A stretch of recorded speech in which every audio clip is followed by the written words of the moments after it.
To the dedication of offerings in English. It's page 19 of the dark brown chanting books. Page 19.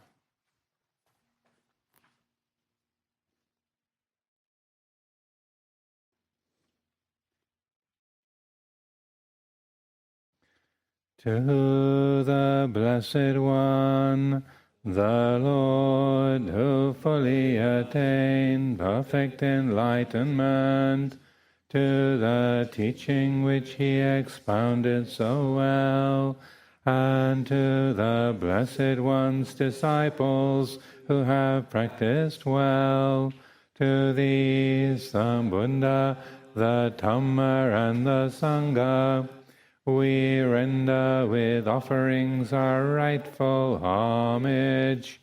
It is well for us that the Blessed One, having attained liberation, still had compassion for later generations. May these simple offerings be accepted for our long-lasting benefit and for the happiness it gives us. The Lord, the perfectly enlightened and Blessed One, I render homage to the Buddha, the Blessed One. The teaching so completely explained by him, I bow to the Dhamma. The Blessed One's disciples who have practiced well, I bow to the Sangha. Now let us pay preliminary homage to the Buddha, homage to the Blessed, Noble, and perfectly enlightened One, homage to the Blessed, Noble, and perfectly enlightened One, homage to the Blessed, Noble, and perfectly enlightened One.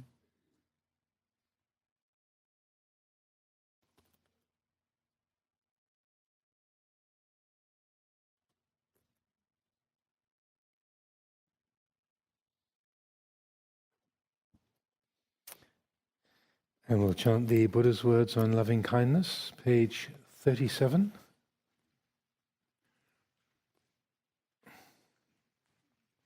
In the dark brown chanting books.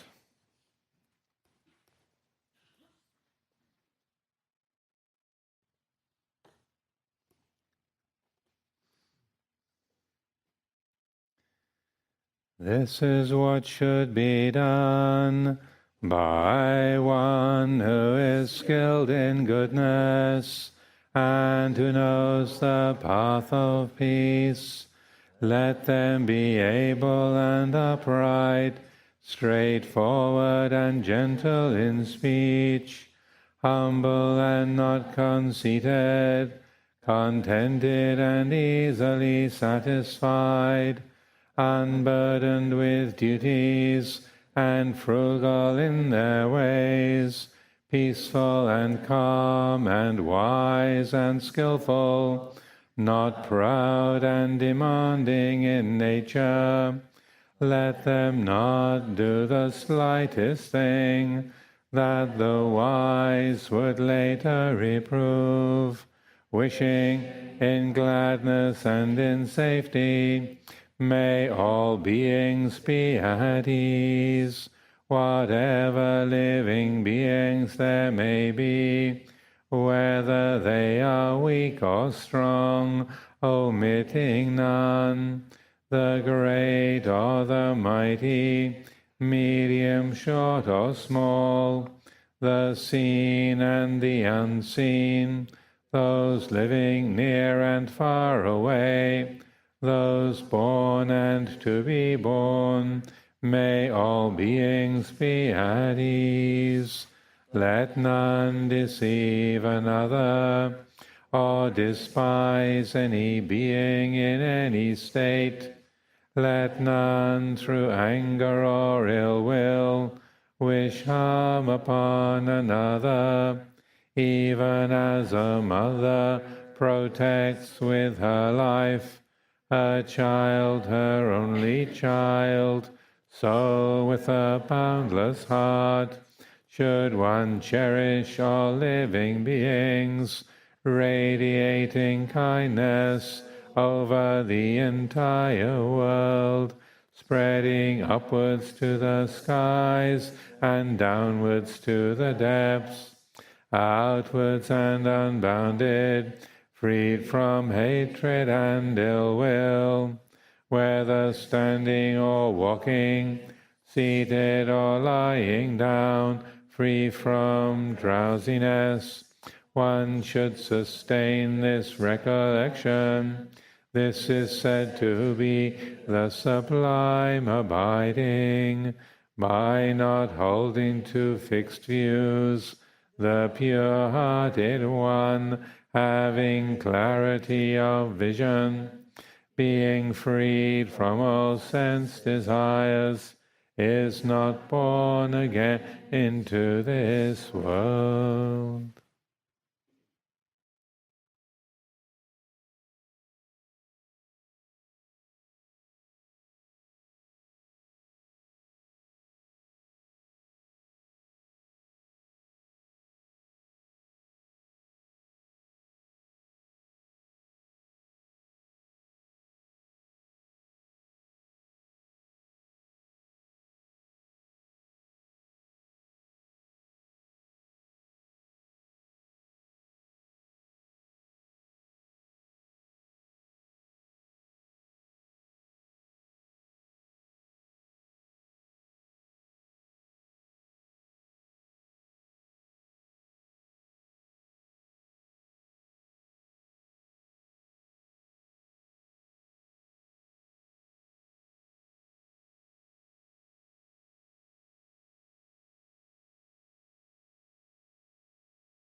Very glad for us to be gathering in this reformed format.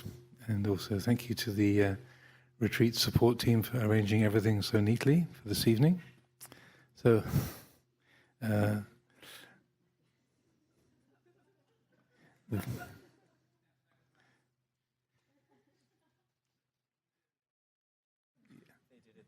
they did it themselves. Okay, well, I guess you're the retreat support team. So. Thank you. Thank you. It's an opportunity, as I said, that those of us who've been sharing a lot with you this week, Jill and Ralph, Ajahn Nyaniko, myself, will be quiet this evening.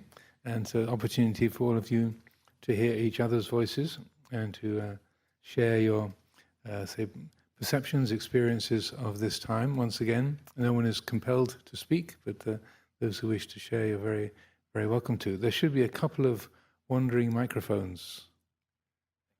I don't see them. Oh, okay. That's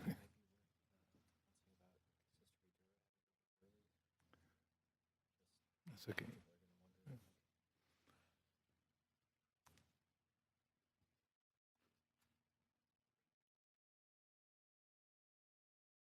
Do you need a zafu?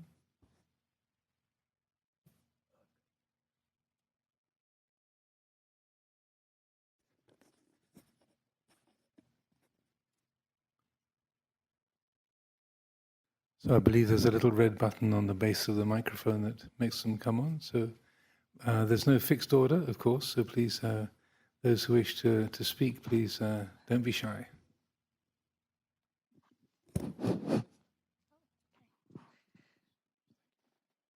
Hello? Oh, okay. Hi. Hi, Saprisa. I'm Belinda. I just wanted to first open with gratitude. I'm just deeply grateful for all the causes and conditions that enabled this retreat to arise.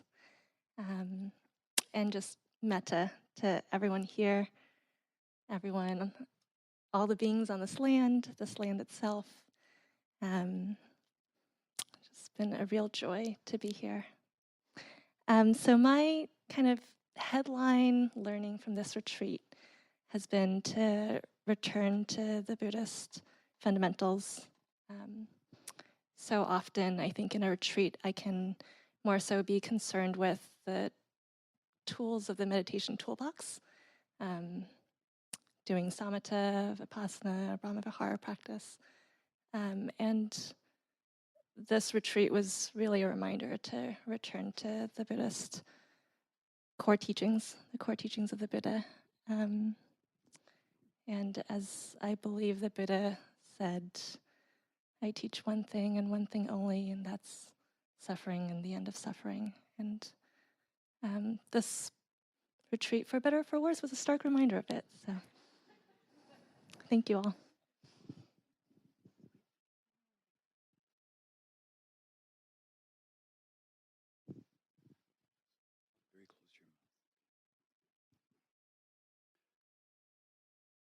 So I was moved to write a poem.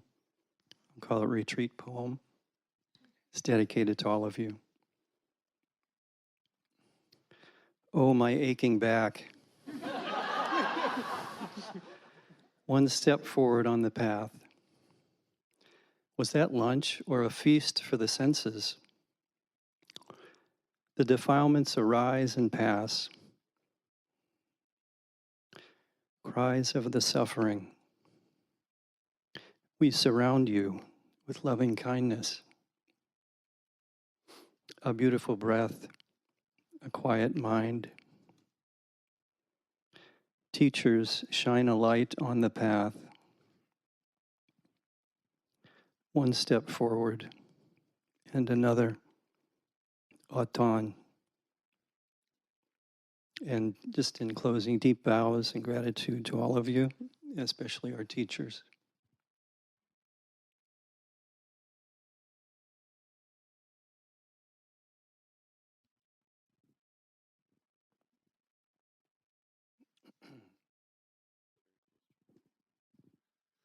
Hi, my name is Silas, and I just also deep gratitude for everyone, and especially the teachers who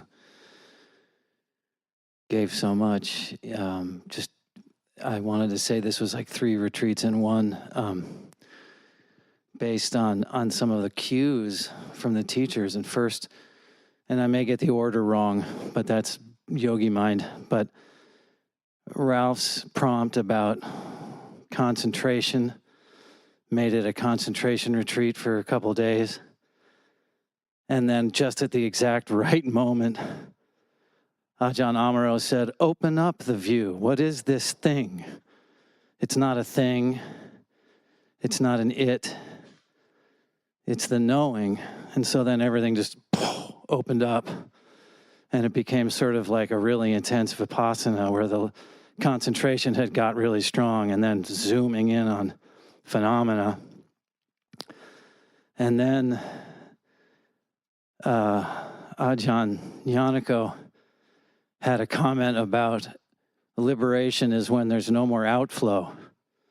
So all the attention goes in. And so then there was like the last part was like this boom, sort of dropping in. And then it became like a sunya, like an emptiness retreat. It was like unbelievable.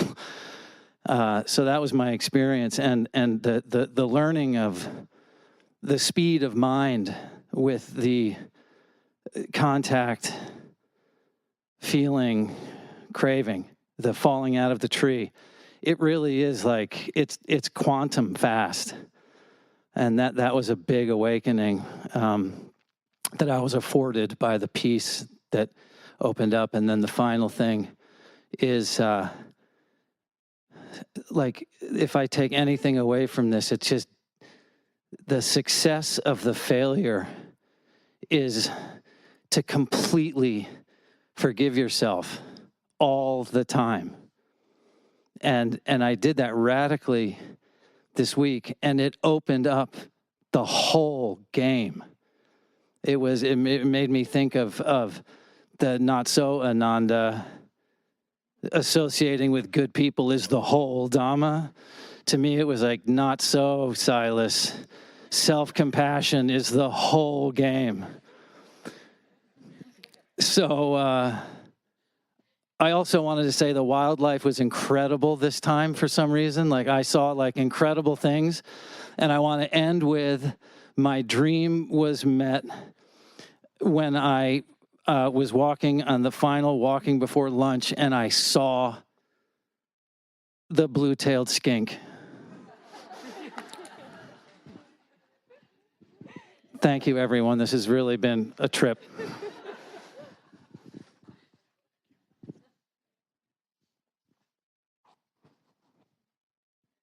Please hold it very close to your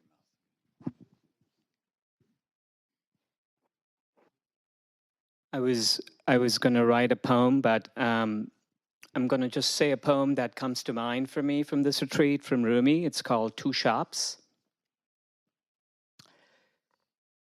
Live in the nowhere that you came from. Live in the nowhere that you came from. Live in the nowhere that you came from. Even though you have an address here. Live in the nowhere that you came from, even though you have an address here.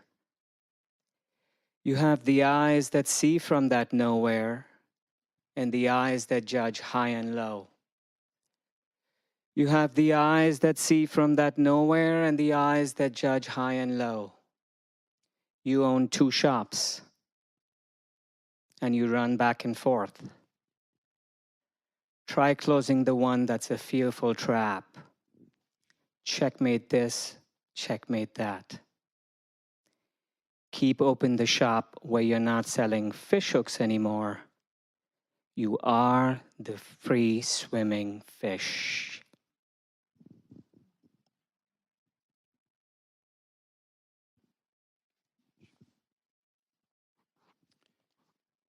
I think I want to share something. I wrote this poem when I was hungry. It's titled The Ungrateful Yogi's Lament. 'Twas oatmeal the day before, yesterday, today, and tomorrow. I wanted to be a free-range yogi but now my bowl is full of oatmeal, raisins, and sorrow. It gets worse. The Buddha said the world's an illusion, but so is bacon, cheese, and sausage. If that's the truth, then I'm okay with some illusionary baggage. I'm just prepping myself for the world outside.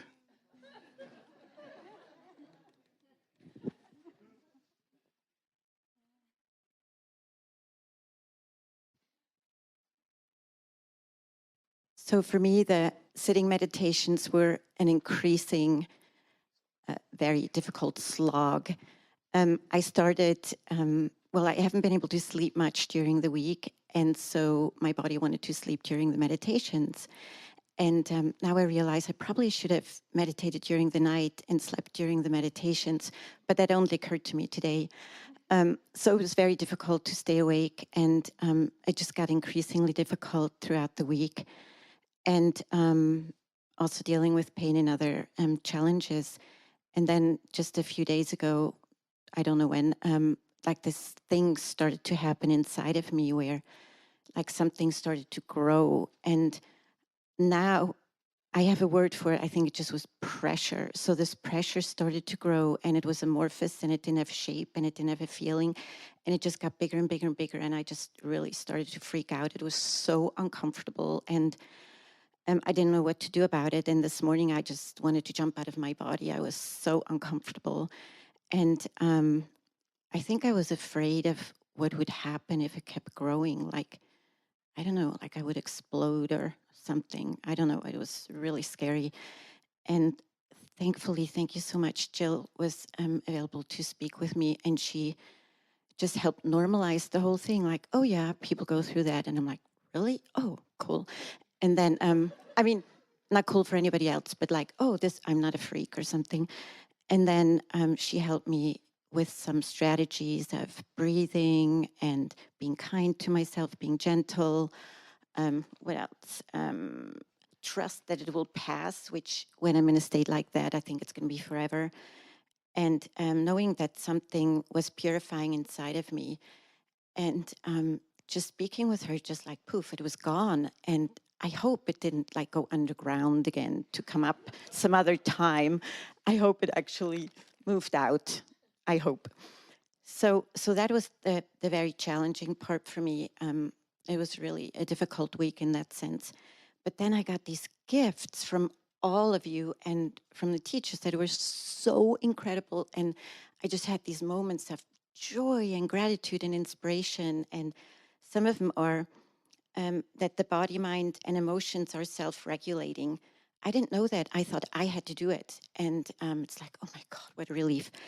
And then that the body is my indicator, my first indicator of what's going on with the Vedanas. If something's pleasing and unpleasing or neutral, that if I can learn to become attuned enough to my body, I can catch stuff before it becomes a big, dramatic, horrible thing.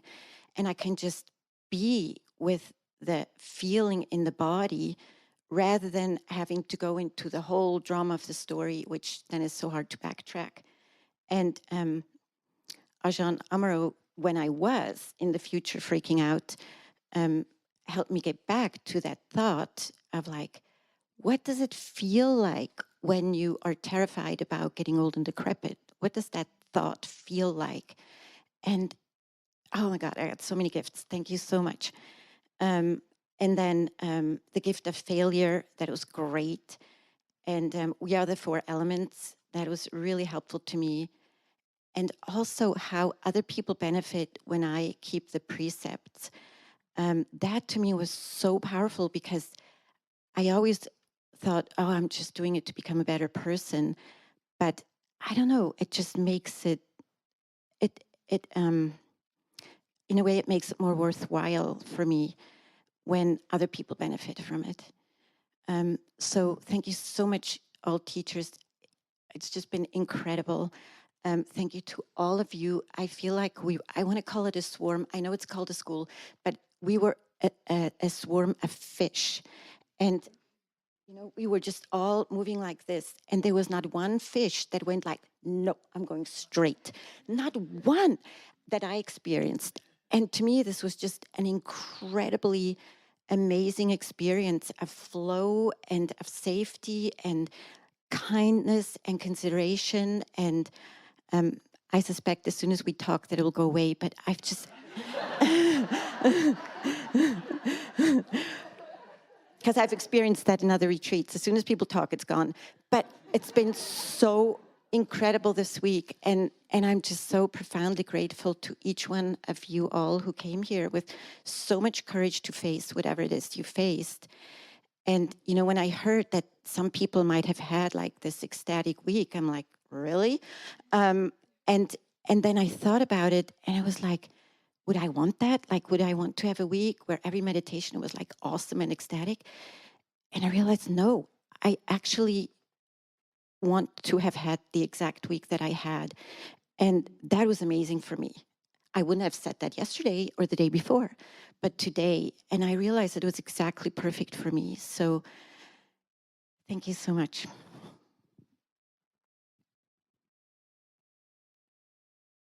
Hi, everyone. I'm a little bit nervous to speak in front of everyone. I thought I would remember everything, so I didn't write it down. So if it's a little bit everywhere, forgive me. I'll try to ground myself like Jill taught me, but I'm not that good at it yet. I had a really profound experience on the 7th day during my meditation in the evening. And it was after a couple of days of kind of discouraged meditation. And I was trying to be nice to myself and forgive myself and, you know, get back into it. But I felt like for the first time, I really understood like true stillness and true selflessness, which I thought I had experienced many times before. But it was really eye-opening to see everything as clearly as I did. And it made me realize that in the past, the peaceful selflessness that I had associated with a selflessness was a little bit more like what Ajahn Amaro had described, where it was a lot more sukha, and it was that type of peace versus I feel like I truly experienced a sort of equanimity, and it was an extremely amazing experience to be able to see everything come and go and not have a self attached to it, because as empathetic of a person that I've, you know, tried to be in my life, it made me realize like you really can't ever, and I loved what Ajahn Amaro said yesterday about not being discouraged in anyone, which I felt like the nun, just like absolutely surprised and like so in awe. And it made me realize that experience that you can't really be upset at people and, you know, be angry at them when for the most part of life we all live in this illusioned self-view and experiencing that. And it's also funny that I was in the Upeka house, and I just want to say thank you to everyone for all your loving kindness. And I think if there's anything I learned, it's to really be consistent with my meditations, because there was a lot of times where I would be like, okay, like I see it, now what? You know, like, of course, like everything is changing. Like, yeah, of course, like what now? What's next? And I really wasn't fully seeing it. And so I'm excited to see as this journey unfolds. And thank you, everyone, and thank you, teachers.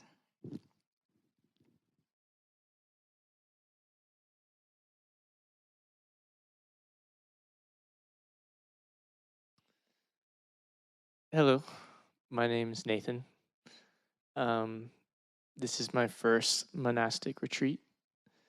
And I did not expect to laugh this much at all. That really caught me off guard. But I really appreciate it from the teachers, from everyone, because it helps me connect to the material at hand. So thank you so much for that.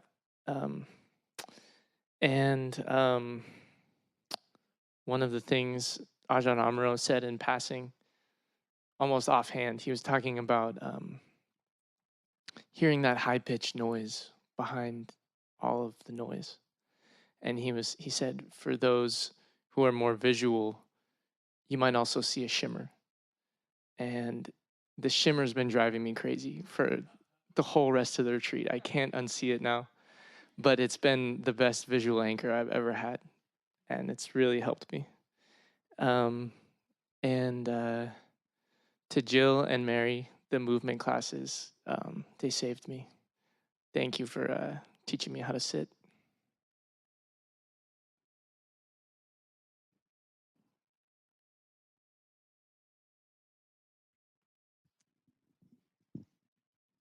My heart is so full, and I have so many people here to thank for that.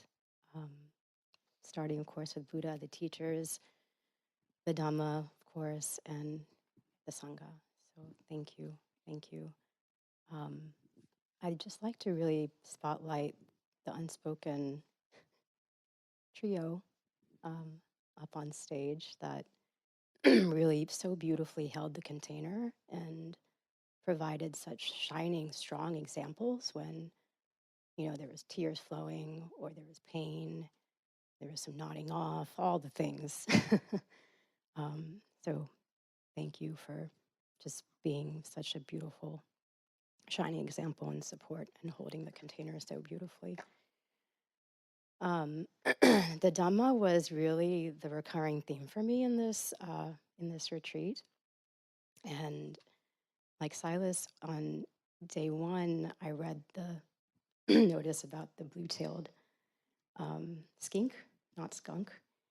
And I'm walking to lunch and I see the first trio of turkeys, 2 birds, and then something, slivering around by the giant Buddha next to the food hall. And that was the first and only time I saw it, which was amazing.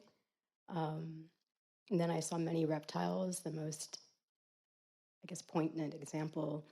So the theme was shedding, really, shedding layers, shedding new skin, transforming for this retreat. And this one was literally shedding as I'm watching it, sunbathing, flaking off his skin, shaking it on me, and I'm like, oof. Kind of gross, but it is what it is. That's another theme. So that was point number 2. And then I saw the rattlesnake, which I've never seen one up close. And I observed it and, made peace with the danger. And, well, if we get bit, we get bit. And the birds started molting and the feathers were coming off. And today was the final point with the trees. And I took the Madrone path and the manzanitas, and they were so beautiful to see up on the top where the birds were singing and chirping. And there was the brown wood on the exterior, really rough, and then a second layer of this kind of lighter maroon, almost pink. And then underneath that, there was this light green that was peeling in like spots or in scales. It was just amazing. And I saw pieces of it all on the path. Just incredible. And this image of, well, 2 things. The Incredible Hulk, so the movie came up in my mind. And I'm thinking of, oh my gosh, well, is the tree in pain? Is he angry? Is he like full of hostility or, and he's peeling it away, or she, and this is what's happening. But no, green being the color of the heart chakra, perhaps there's pain, perhaps there's whatever, sorrow, dukkha, but in the core is that love and that green. So that's what my mind went to.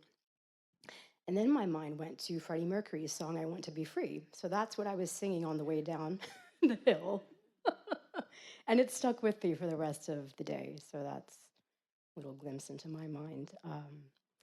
But I did want to just say thank you very much. And really, the shedding, the layers was a huge theme. Just really confirming that the only way out is through. Thank you. Thank you for being there and seeing through to the end.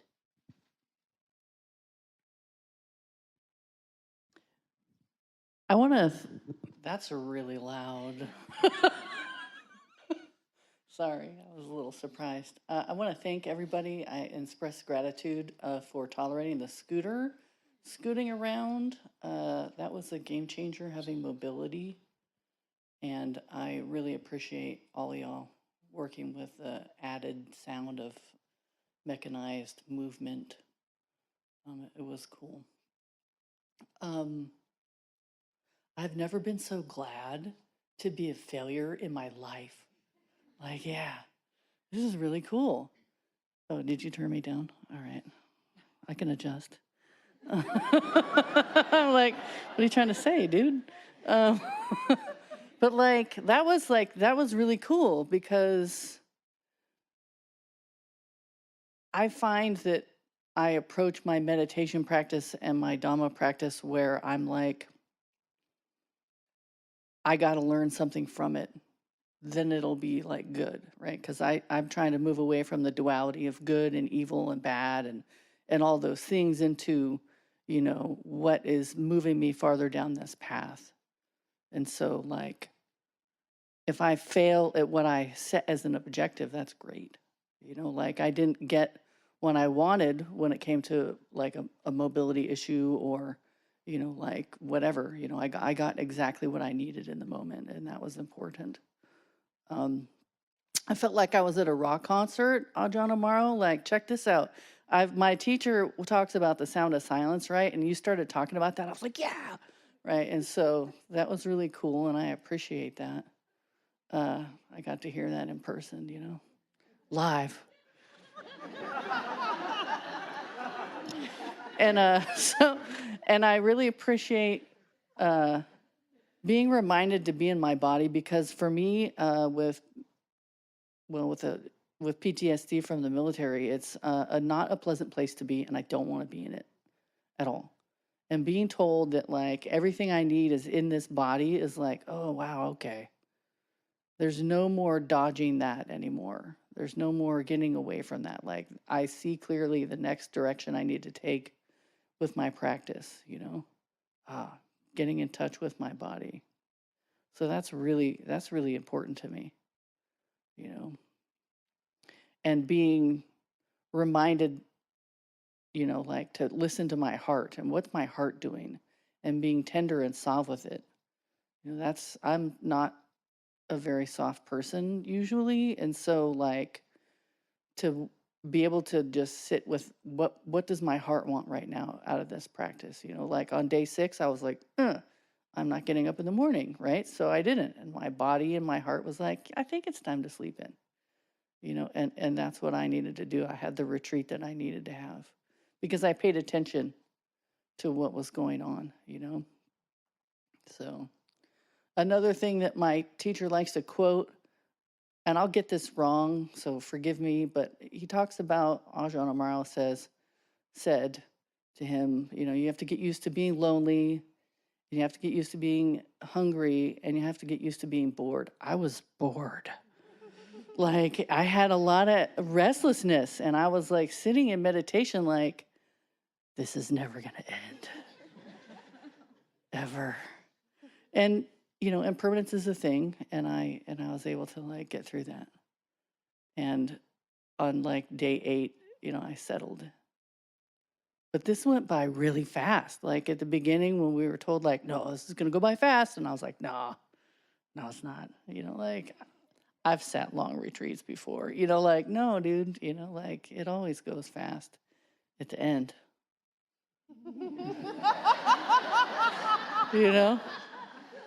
So that's all I got. Thanks for letting me share. And you can just call me Scooter.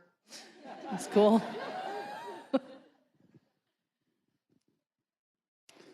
Hi, everyone. I'm Lauren. I'm a little nervous, and I hopefully won't cry because I feel rather emotional at the moment. Yeah, this has been a really, really difficult retreat for me. As other people have said, I don't know if anyone has said this, but I was hot. I was hot as hell this entire time, and it was tough. It made me tired. I had lots of pain in my body. And I really had to listen to myself and let myself be there for myself in the way that I needed to be there for myself. So I wanted to share kind of the way this retreat started for me. And sorry, I'm going to embarrass my friend in front of me, but it was just such a powerful start to the retreat for me. And then with Ajahn Amaro's talking about like, how do we translate this into our, post-retreat life? I hadn't really thought of it, in terms of how I interact with other people. But I really like the idea of gravitating, towards other good-hearted people. And it's something I need to remember because I have a tendency to isolate. So at the beginning of the retreat, before the silence started, thank God, I ran into this woman sitting on the cushion in front of me, and she and I were best friends when I was 16 years old. And fast forward over 25 years later, first day of the retreat, we run into each other here. And we haven't been great at keeping in touch, and we haven't seen each other since we were teenagers. I hope she won't mind me saying we met at a school for bad kids in the mountains of northern Idaho, where we lived together for several years. And we were really, really close. And we were, at that point in our lives, we were on track to being menaces to society.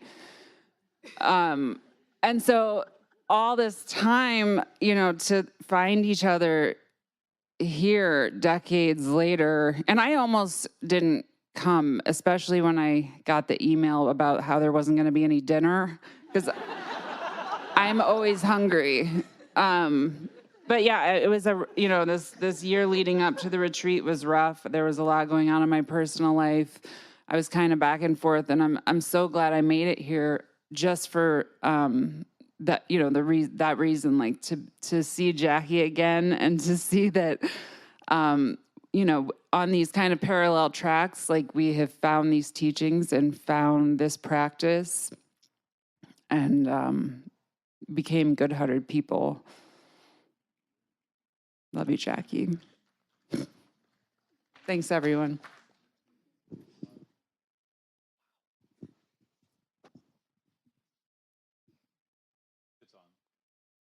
Okay. Okay. That was confusing. Hi, everyone. My name is Iman. I too feel a little nervous speaking to all of you because I've just been like swarming with you as a school, which has been so beautiful and really like refreshing. And I've also been crying too. So like, I'm pretty much probably gonna cry this whole time. So anyone that said they feel like they don't wanna cry, I can cry for you. That's what I do that well. I wanna start by shouting out the turkeys. They're like, I don't know, every time I saw the turkeys, I would just be like, these turkeys are just so joy-inducing. Like they seem silly almost. They would like stick their necks out and like hop around kind of goofily. I just started eating meat after 20 years because I have some gut health issues and now I want to stop again.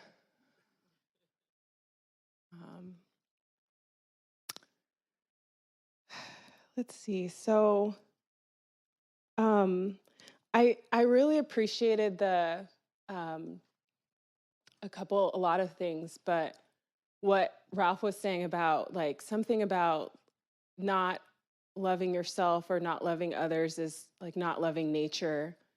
And I love nature so much. And I was really struggling with how I felt about myself at points earlier in the retreat, especially when my gut health issues were flaring up because, of a number of reasons. And I was struggling with the heat, and that really grounded me quite a bit.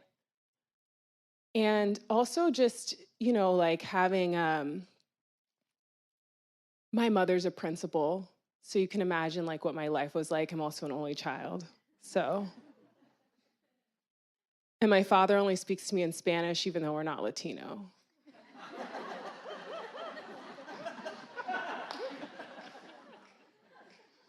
So like, for like my whole life, like in public. So like the idea to the same story, like the idea of not having like expectation or pressure, I can't even like begin to fathom that at all. And just being able to kind of parent myself and allow myself to do that for myself feels really spacious and beautiful, and something I want to swim in back to the school, as I remember you all moving forward in our lives. And also to the point of like my mother, just the idea of failure. And I think like I've been meditating for a really long time, and I just have this like persistent burning question of like, am I doing this right? Like, I feel like I should have less thoughts. Like I just have too many. I think I have too many. I'm not sure. Like even on my best day, there's still like, there's more than I feel like there should be. And it was just so refreshing, and just felt like I got so much permission when Ajahn Nyaniko talked about like the failure story, and also just the story about the rage and the anger. The last point I want to make is, a few people have said that when we start talking, like we'll ruin it all, right? Like there's this fear we'll just like, it'll be over and we will all of a sudden revert to being unskillful or something. Like we've kind of alluded to that. And I feel like we can do it. I think we can do it. And I think what it is that we will offend each other. Someone offended me pretty badly, like within the first 5 minutes of us talking, like really unassumingly. I think they have no idea they hurt me. And I kept Jill like late because she was kind of like grounding me and helping me a little bit. So sorry and thank you. And you're incredible. And I think if we have like compassion for the people who hurt us to a reasonable extent, right? If someone's like does something really awful, maybe they don't have the skills. Maybe there's a line there, but maybe they don't always have the skills to know what they don't know, or to realize like how they may hurt us. And I think especially for those of us who visibly like look different, which is many of us, if we're older, which all of us will be older at some point, if we're of a different skin color, or like our face looks different in some way, or a different gender identity or perceived gender identity, we get like othered all the time, like, and we have to, maybe we might feel we have to hold that or experience that, and that can be really tough. And I know it is for me. It started being for me after 2020. Before that, I was like in La La Land thinking like everything was great and we all just existed in a peaceful environment. But I do feel like we got this. And the last thing I want to say is I do remember having a really, I think, poignant moment when I was like practicing and studying at when I lived here in the Bay Area with folks who were monastic and who practiced quite obviously a lot because they're monastic. But when it came to issues of like what to do in the world with worldly things and race and all of that, they kind of like turned to me and were like, okay, Mon, so like, can you tell us what to do? And that was deeply hurtful and took me out of like sitting with community for a while. And I just feel like if we all do our part to become aware of our blind spots, to have compassion for other people when they hurt us, and just to like remember that we can move. Oh, I'm like freaking cry again. Okay. If we can move as a swarm of school, because the swarm is like powerful, and then the school is like, got the vibe going on. So like if we can do that, I think we got this. And I just want to end on that. Sorry, I talked way too long. But.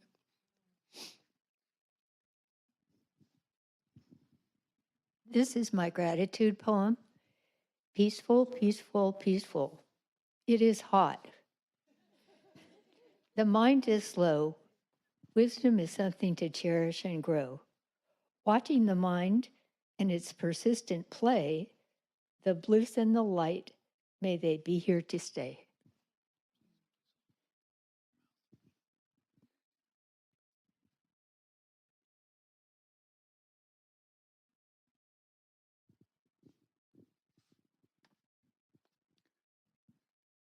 Peace, dear Sangha, peace. I beg you, cultivate peace, be peace, radiate peace, so that all beings may know peace.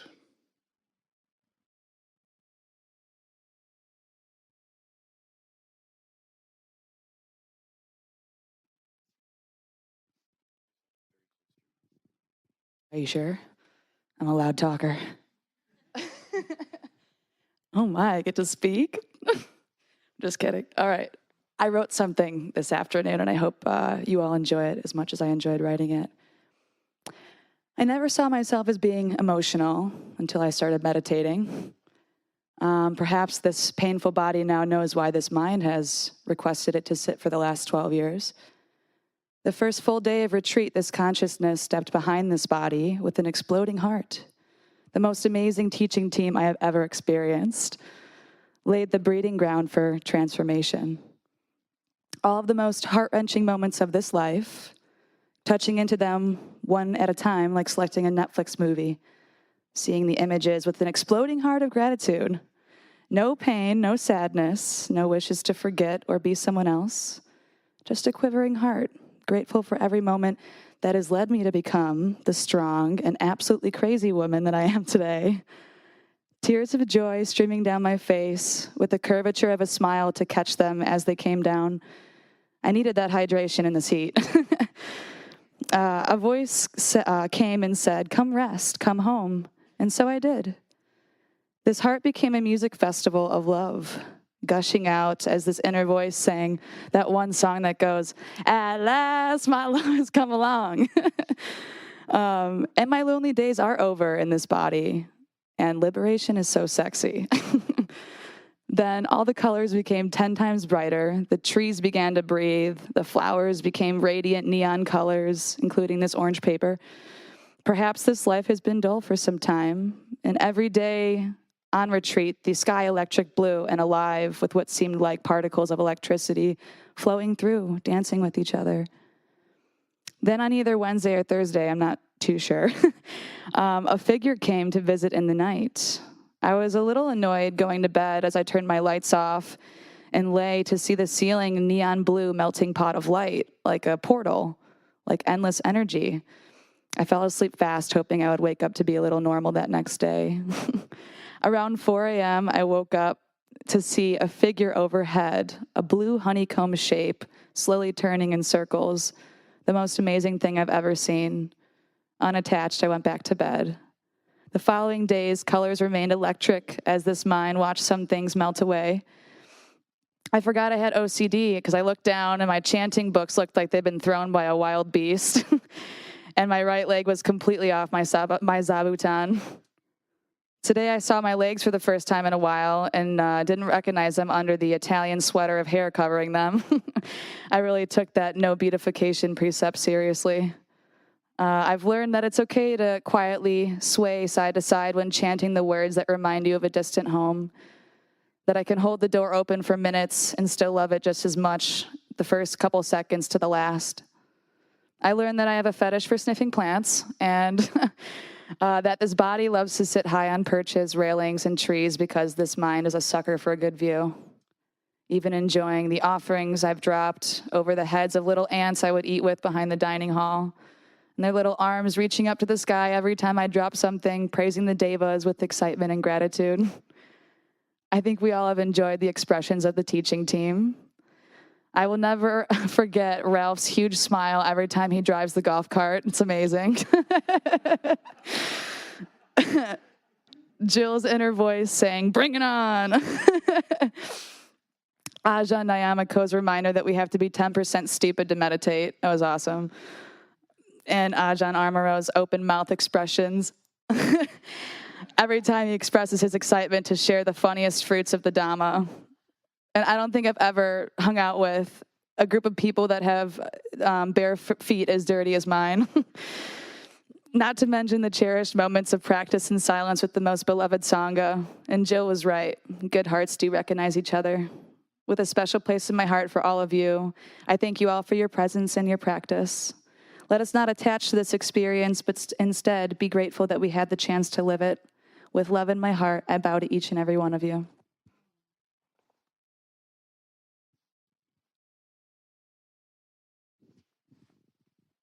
Hi, I'm Elisa. Deep, deep bow of gratitude to everyone, all of you. And I feel like I need to share a secret. And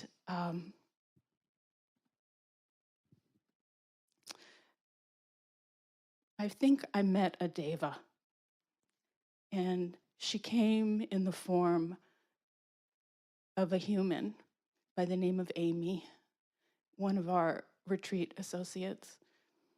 And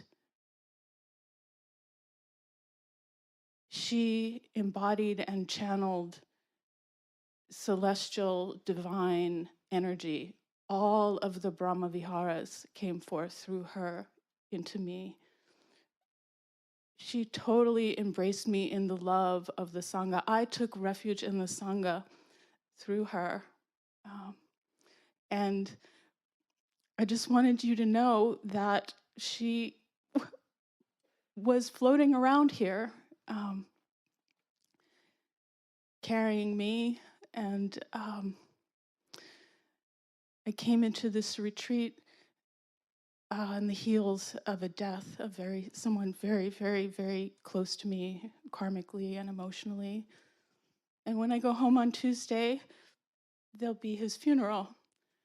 And so the arc of what I was doing here was pretty intense and with a lot of suffering and a lot of profundity and a lot of beautiful work that I don't know that I would have had access to at any other time in my life. And there was a time where I really needed help. And through the telephone, the 415, dialed that number, she flew in and she carried me. And I'm deeply grateful that Spirit Rock has the wisdom and the capacity to support us in ways that allow everything that we're talking about, all this theory, to be transmitted in a very real and live way. So the secret is out.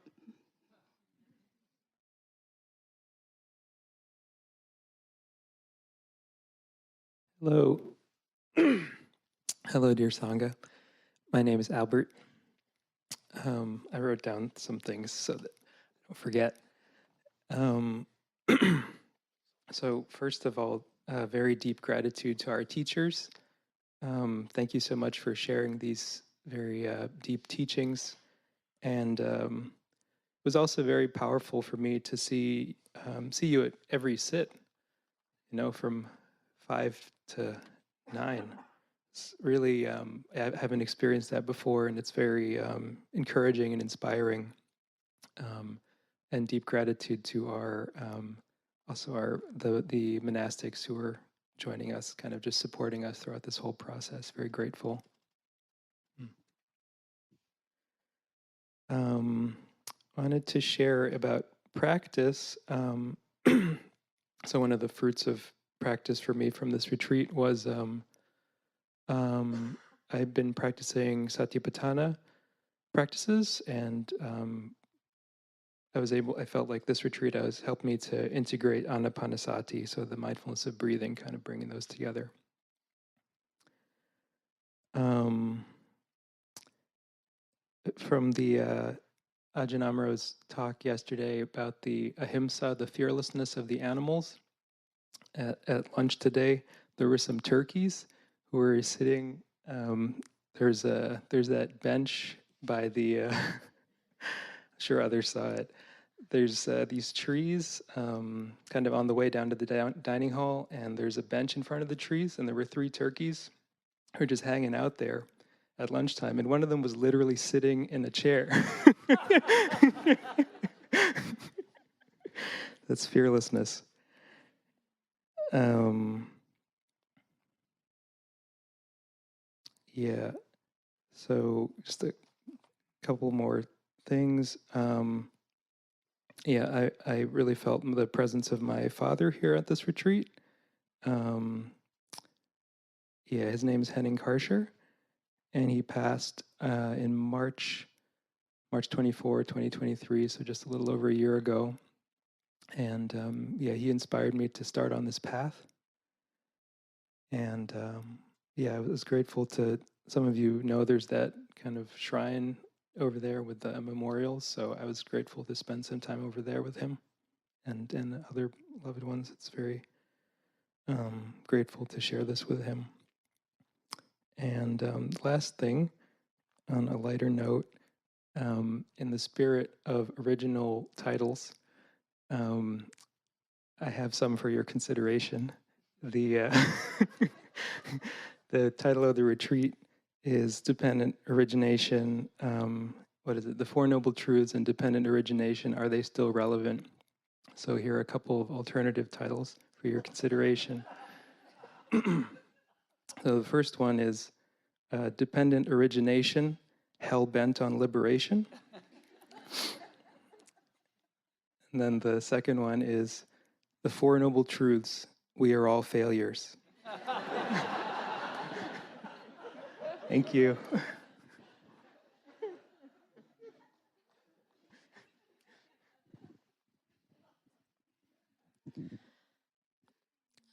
I'm Amy.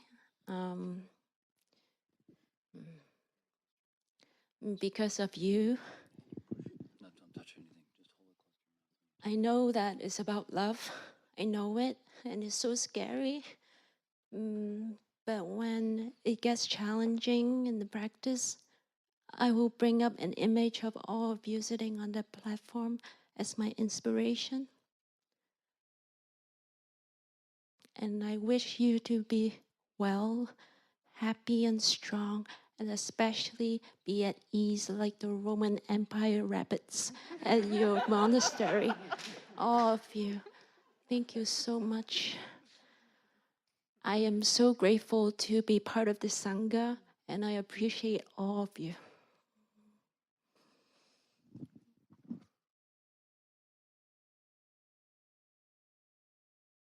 Hi. I hope I have a voice. I'm not used to speaking in public that much, mostly at memorials. Anyway, I have 3 little vignettes about gratitude. And speaking of gratitude, Ajahn Amaro, very much gratitude for inviting me to this retreat. The first one is yesterday afternoon at the final walking period. I'd been sitting in here and had what I considered to be my best meditation. Very chilled out, very concentrated. So I went outside and sat in a chair and continued to meditate, feeling the warm breeze on my skin and birds twittering and not too perturbed by a ant that was biting me. And I'd been there a while, and I noticed these peals of raucous laughter were coming out of one of the interview rooms there. And that's funny. Sounds like must be Jill. But what is so damn funny? And who's she talking to? It's like, did she have the staff up there with her? So I sat there for a while, and then suddenly I had this thought, wait a minute, I think she's talking to students. But I thought the interviews ended 2 days ago. So I rushed inside and I looked at the board. And I went, oh my God, it's Friday. And I scrolled down to the very bottom. Oh, Bob B. with Ralph. And he got, oh no. I was devastated. It's like I'd been sitting outside feeling very Arhan-like. And now suddenly, all equanimity was gone. I said, you idiot. you're on a meditation retreat. Your teachers keep saying, pay attention, pay attention. and you've not paid attention to one of the most important things. So I rushed over to the interview room with Ralph's name on it, interview room 2, I guess it was. And it was empty. Everyone was gone. So at this point now I'm like leaking sankharas. The aversions are pouring off of me like sweat. I'm completely beside myself. I hadn't felt this bad since in high school. One time I was elected to an all-star softball team, and I forgot to go to the game. So I'm feeling really bad. And I'm especially worried that Ralph is going to think that I didn't want to come to his interview. Well, just about that time, Jill came out of her room. And Jill and I are friends. I said, Jill, I completely blew it. I thought the interview was over. I never looked at the board. I missed my interview with Ralph. And I really wanted to talk to him. And she said, oh, don't worry about it. That happens all the time. She said, I'll talk to him. I'm going to see him in a couple of minutes. I said, well, please tell him I'm really, really sorry. And I'd love to talk to him. So I went and I did my work in the kitchen with my 2 great dishwashing partners, but I was feeling no joy.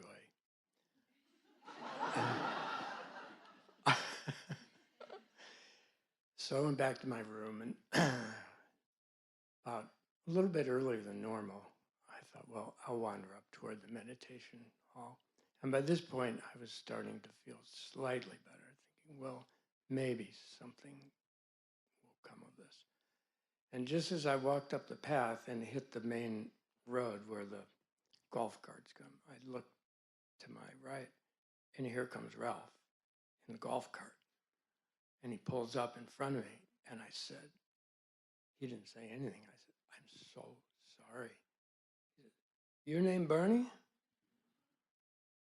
I said, yeah. I said, I'm really sorry. He said, don't worry about it. Don't worry about it. We'll find time. And we did. We found time today. And so my first gratitude is to Ralph. He was so kind and so wise. And I enjoyed that so much. My second little vignette, and these last 2 are very short. The lady that was sitting in front of me the entire retreat, from time to time, would show up in this very white, very clean. I don't know how people keep their clothes so clean. I certainly can't.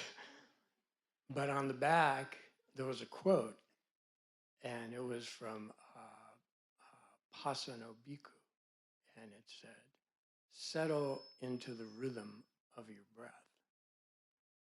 And every 2 or 3 days, she'd be wearing this t-shirt, and I'd open my eyes and like, oh yeah, right, thank you. Settle into the rhythm. I will do that. And the last little vignette, the morning, I guess was it yesterday morning or 2 mornings ago, Ralph said, now I want everybody to open your eyes and look around the room. This one gets me a little, sorry. You open your eyes and make contact with 1 or 2 people. So I opened my eyes and all I could see was the back of heads, no eyes. And then I looked to my left, and there was a young woman sitting 2 doors down. Guess who's here? And she was looking the other way. And then, sorry. She was looking the other direction, but then she slowly turned her head to look at me, and our eyes met, and her face lit up with this most beautiful smile. That, and everything else I said, I have a lot of gratitude.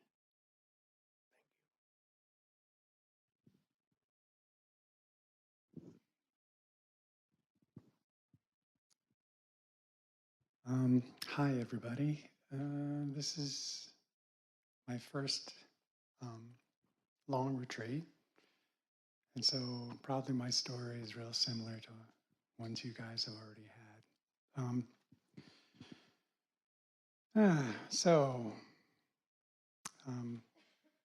Of course, first I want to thank everybody, the monastics and the teachers, and everyone here for creating such an incredible environment. Okay, so first 2 days, watching my breath and the walking meditations, and I sort of had some insight. I had this insight about how deeply I wanted acceptance. And it wasn't completely new, but I felt like I got it on a different level, and it was profound. Also, this is kind of embarrassing, but I also noticed that I was having the feeling that perhaps the teachers could read my mind. And so anyway, I don't know why they'd want to, because it was pretty scattered. And then we come back, I think it was the next day. Oh, but everything was looking great. The bugs, the trees, the leaves, they're just so vibrant. It's really a wonderful experience. And then the next day, I think it was, Ajahn Amaro suggested, okay, well, you don't have to just watch your breath anymore. And wow, that was amazing. I mean, the thoughts and the feelings, perceptions, they all just seemed like they were just flying through. Even more chaotic and very, very exciting. Very exciting. Perhaps a little too exciting. I wasn't sleeping real well. I think the first 3 nights I heard the coyotes calling at 2:30 in the morning, and just not getting back to sleep much afterwards. Beautiful, but man, I was wiped. And then I think it was, then the next thing was having a group meeting with Ralph. And I was telling him about, hey, this is a great experience, but, my heart's really beating a lot. And he said, oh man, your heart, no, you've got to watch that. And every US city has one building with multiple floors just for cardiovascular stuff. And man, you're over 60, man, you are in the death zone.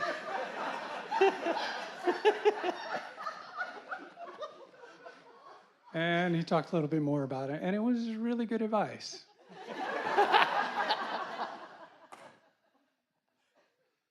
So that night, I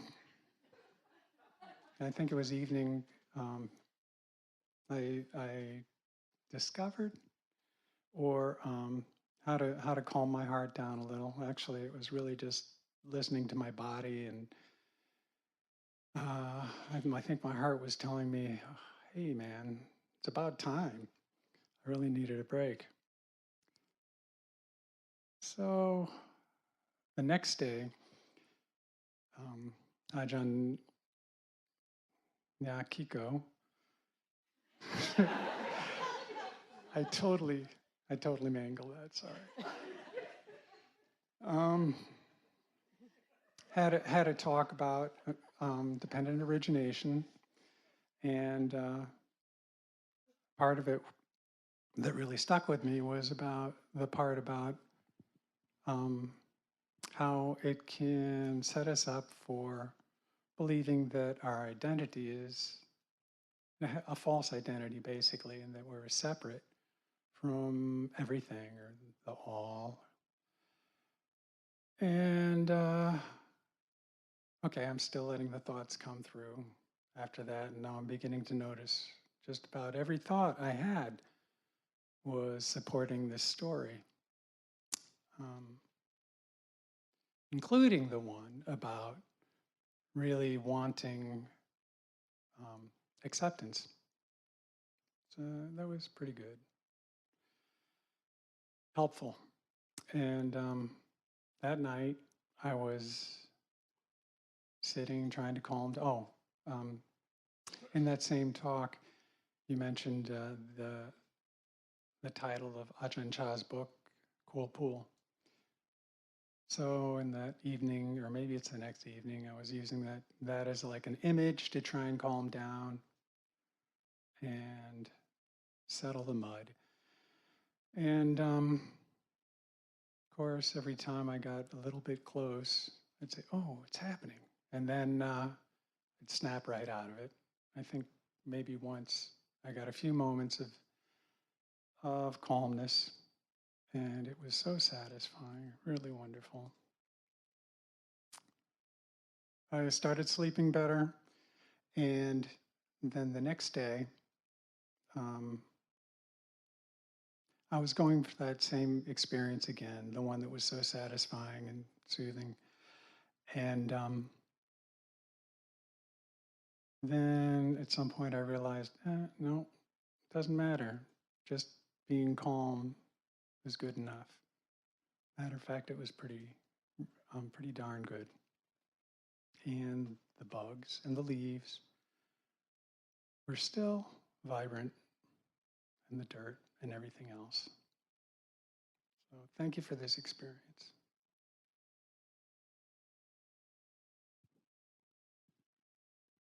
Hi. If there was a me, my name would be Mark. I've learned I can't say any sentence without the word I in it. See, I can't even start a sentence. But I think I've learned how to learn was one of the first instructions, because I've had the experience where I have a quite good mind that can do a bunch of things, and I can work hard and be very focused and driven and put my back into things and really get stuff done and accomplish things. And so I figured I can do this business about awakening and insight, and just because other people have spent decades on it, a few retreats, I ought to be able to get this. I got that.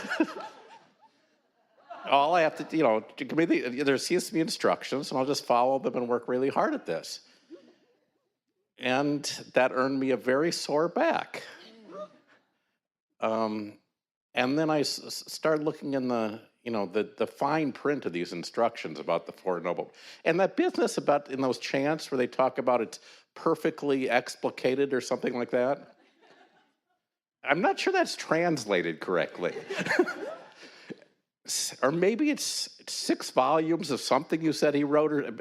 But anyway, deep in the fine print appears to be this business that this whole thing isn't something like you achieve by building and building and learning, like calculus or something like this, or how to play the clarinet.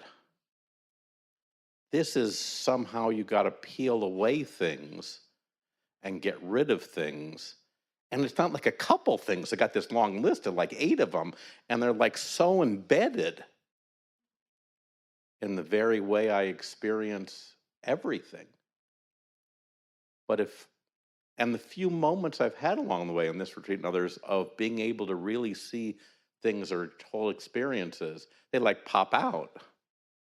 And then what I've realized is that doesn't mean I got there.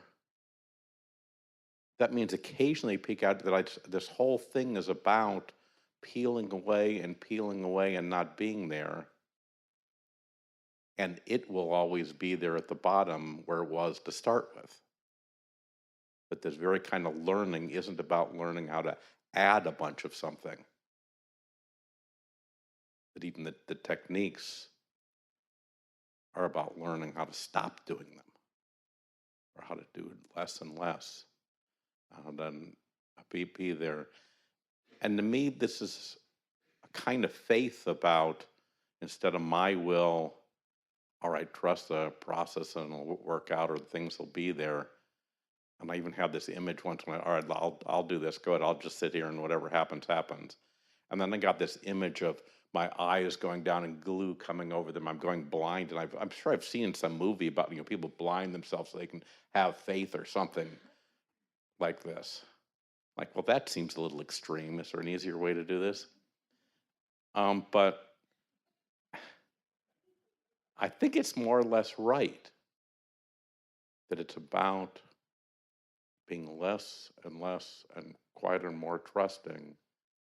And then that weird sentence about, I forget which one of them said about this, and then it's there. That's probably true. Probably is there from the very beginning underneath. But it's about, how do I get myself quiet and focused and virtuous enough and practiced enough. Except those aren't things, even that I'm saying it backwards. It's not getting myself more and more things. It's removing the barriers and removing the pieces and the challenges and the things in the way. So I think I've learned how to learn.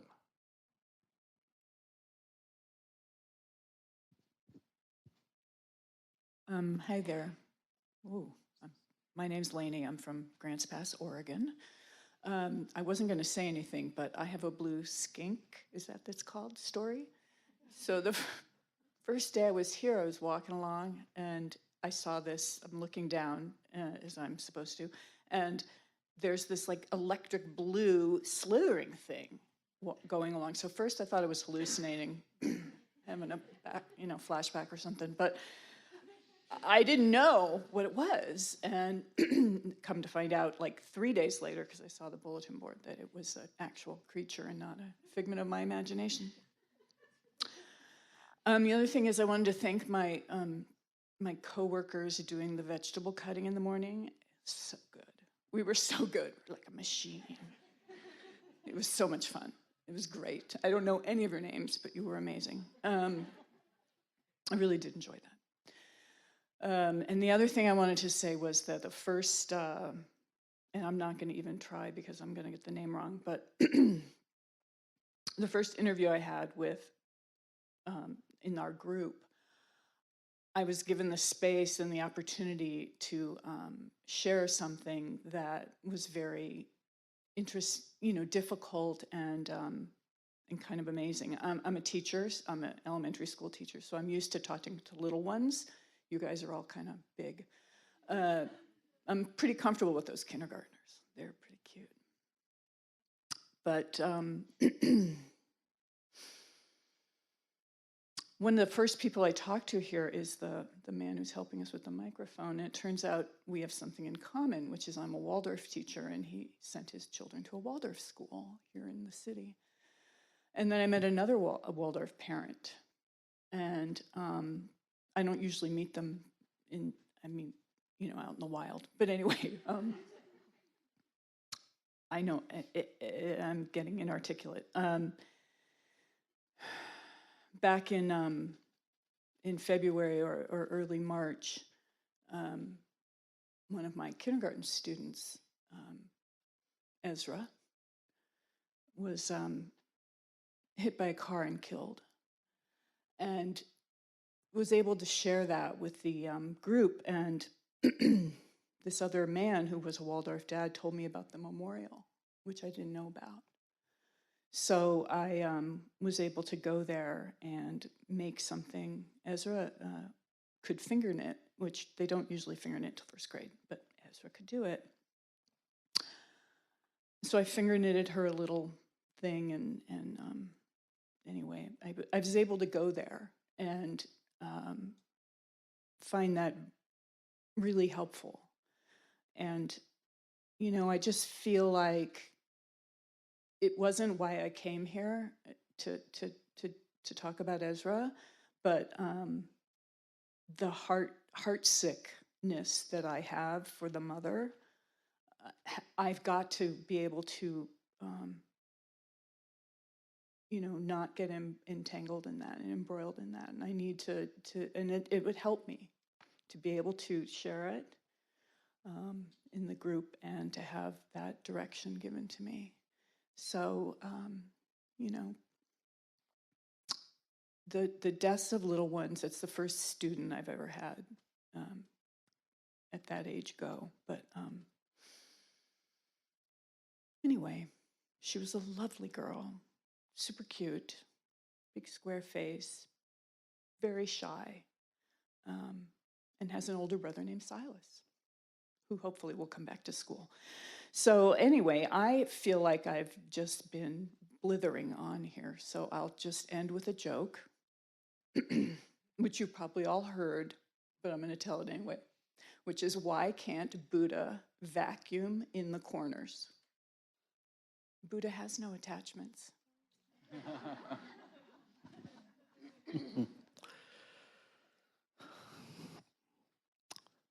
Thank you. So much gratitude to the teachers.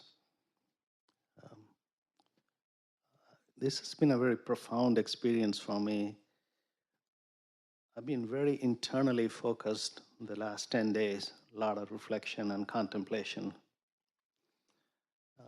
For whatever reason, I came in with a pretty heavy heart, I'm a chaplain. I serve the marginalized communities, think homeless people and prisoners 7 days a week. And oftentimes, there's a conflict between the reality and my heart condition. It doesn't change. The scenario is the same thing every day. And when I met with Ajahn Amaro during the small group meeting, by the way, I did read the book coming in. I've read different versions of Dependent Origination. This had a profound impact on me, particularly the concept of exits. That helped me immensely to bring equanimity into the exits and build it into my practice over the last 10 days. What it allowed me, this is the experience for me this week, I'm going to take it with me and continue on, is if I brought equanimity into the exits and meditate on it and notice my heart capacity growing, there's no end to it. The terms I had some kind of a funny relationship with, like Jara, Maranam, Soka, Dukkha, Domanas, and that feeling went off. It's no longer, it built into beautifully accepted into the framework of equanimity. And I was much more internally focused these 10 days than watching much of outside. I was wondering, did I miss something? It was beautiful to hear so many of you capture nature's wonders here, right? It was beautiful, but I did reflect on at few points. I sat outside and I asked for the wisdom of the trees to guide me to the teachings. That was my prayer.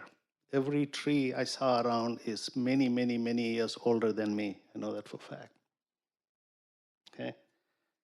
And that wisdom is what I surrendered to. And then keep coming back to the book and the passages I had marked at home on Ajahn Amaro's book and said, what a beautiful concept of not just looking at this as the 12 links alone, but come in from my life's experience, my situations, and accept each stage. And accept doesn't really do justice to the term. It's embrace is where I was landing at. And there in itself, the tightness of the day 1 and day 2 at the bottom of the stomach started to ease. By day 4, I felt the relaxation, entire stomach.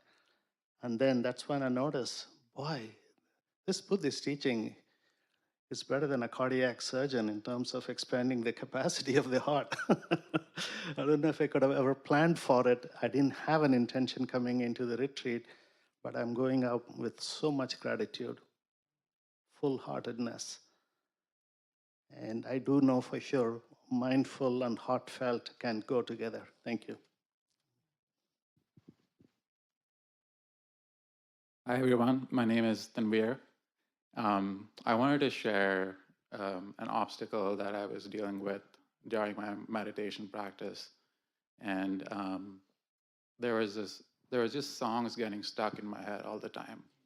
And I think a lot of people maybe have that, but sometimes it'd be like a pop song, like top 40, but then sometimes it would be like some song I haven't heard in like 40, in my whole, like since childhood. It'd be like Eminem's playing, and then sometimes like some really bad Bollywood song that I haven't heard for a long time. And I'm like, why is this happening? Like, what do I do about it? And I was trying to focus on my breath, but these songs kept playing and kept, there was a lot of aversion, and I was really dealing with, like, I was trying to push the songs away and try to like focus on my breath, and just dealing with a lot of suffering during that process. And then one day when Ajahn Amaro provided that guidance of the sound of silence that we heard before, where the gentleman that spent $20,000 trying to figure out what that sound in his head was, only to realize that you could actually use that as the object of meditation. That was really profound for me, and what I ended up doing was actually started using those sounds as my meditation object where I could, and also just working with it and just being able to leave it alone, and slowly but surely it went away. So that was really helpful. But overall, I just wanted to say thank you for the teachings, really insightful, a lot of humor. I think that was really helpful, really much needed given the long periods of silence. I think the humor was very, very helpful there. Thank you to the staff for a wonderful experience here at Spirit Rock, and thank you to the Sangha for all the love, peace, and happiness. And I'm confident we can take this to the real world out there. Thank you.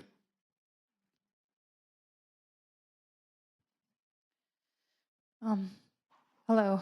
I don't know what to say. I am so blown away. I was already blown away before you guys all started talking, and I'm absolutely speechless. You guys, you guys are so real and so good. But anyway, I want to share my experience. This is my first long retreat, and as I was headed here, I told my 3 kids, I'm going to this retreat where I can't talk, I can't eat, so they were like, imagine a bunch of 10, 15-year-olds, they're like, wait, why would you want to do that? And then they all put bets on when I would come back. So anyway, day 1 rolls around. I sleep through the morning puja and meditation. I don't hear the gong. The alarm in my room doesn't work. I should have checked. But anyway, talk about obstacles. Day 2, I wake up at 5:30. I'm here by 5:40, but I finally figure out how to use my watch to put the alarm, so I'm never late after that. Day 3 rolls around, and Ajahn Amaro is talking about, the golf course greens. I realize I don't even have the address for the golf course. My mind is so full of chatter, when Jill talks about train, imagine like the Matrix scene when I'm just jumping from train to train to train. It was just, so if I was not jumping on trains, I was sleeping. It was awful. But the day 3, there was something in my interview with Ajahn Amaro. What he said about being accepted with family kind of started things falling in place. It took me another day to still sort of figure out the meditation, but it took me full 4 days. Finally, on day 5, I was able to set intent and meditate, and I was doing really great. I was so proud of myself, and I'll tell you another reason I thought I was doing great is, I wear an Apple Watch, and being an athlete, I already have low heart rate, around mid 40s, but now my heart rate was like 35. I was totally zenning it, right? So I was like, great, I finally figured it out. Day 6 rolls around. I have my best day of meditation, very little chatter, great. But by the end of the 6th day, I don't know, the old director shows up and I'm in a funk and I want to get out. I literally walked to the end of this road and I looked at my car and I said, hey, if I take off, nobody's going to know. Nobody missed me on that day of mourning. Nobody will know, right, that I've gone. I just wanted to leave. But then I thought, the little chance that someone finds out, then there'll be a story, oh, that this one woman, she took off on day 6. Who leaves on day 6? So anyway, day 7 rolls around. I cried all morning. I cried. I am so grateful this is a safe space you guys all provide. But I realized that my craving for Vedana had made me so close-hearted that I was unaware and unkind to the people I love the most. By the end of that day, I finally got the courage and clarity to see through all of this. And that day, as we were all walking out to the evening tea, I know somebody said swarms and fish. Honestly, it looked like zombie cult calling things to me. I don't know. I'm just going to say that. But anyways, jokes aside, I look at that and I was like, I can feel everybody's soul. I didn't even think I believed in souls till then. It's like you guys touched me in such a way. Anyway, day 8, which is today, rolls around. And Ajahn Amaro says, great, it's time to go. And I'm like, I am not ready for the world. Heck, the world's not ready for me. I'm not ready. I just am getting started. But, I'm an eternal optimist. I know I will continue this practice, not only for myself, but also to show my kids. Can you imagine if I can even show them a little of what I have experienced at the age of 10, 15, that their lives are going to be so much better, because it's way harder to do it at 50, I'll tell you that. So anyway, thank you so very much for being this part of my great journey. Thank you.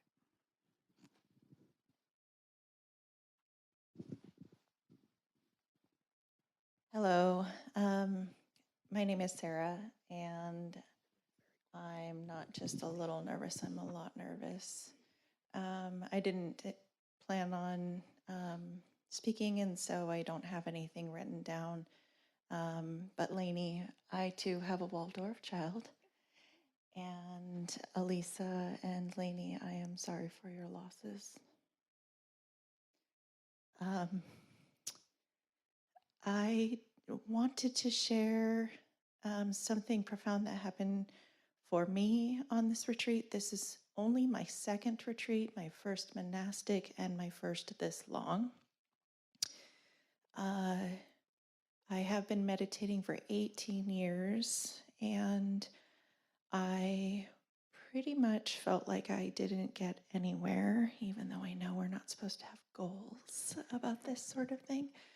But on my first retreat, I experienced something that is even hard to research online, called piti, or bliss. And some of my interview friends have heard some of this, so sorry for the repeat, but I have literally been experiencing piti during meditation for the last 5 years since it began at my first retreat here at Spirit Rock. And I have been able to maintain that same sort of level experience during meditation, but never moving deeper. And I definitely have learned that I need a Sangha at home and a support group and more people in my life to talk to about these sorts of things. But between an interview with Ralph and the second interview also, I not only got clarity on what I am experiencing and what I can hope to experience next, Sukha, and then hopefully Upekkha after. I actually got both just yesterday, and it was amazing. And I'm so grateful. And I know that without this retreat, I would not have had all of the pieces line up. And a big part of that is the support of this Sangha. So I'm very appreciative. So thank you. Much metta.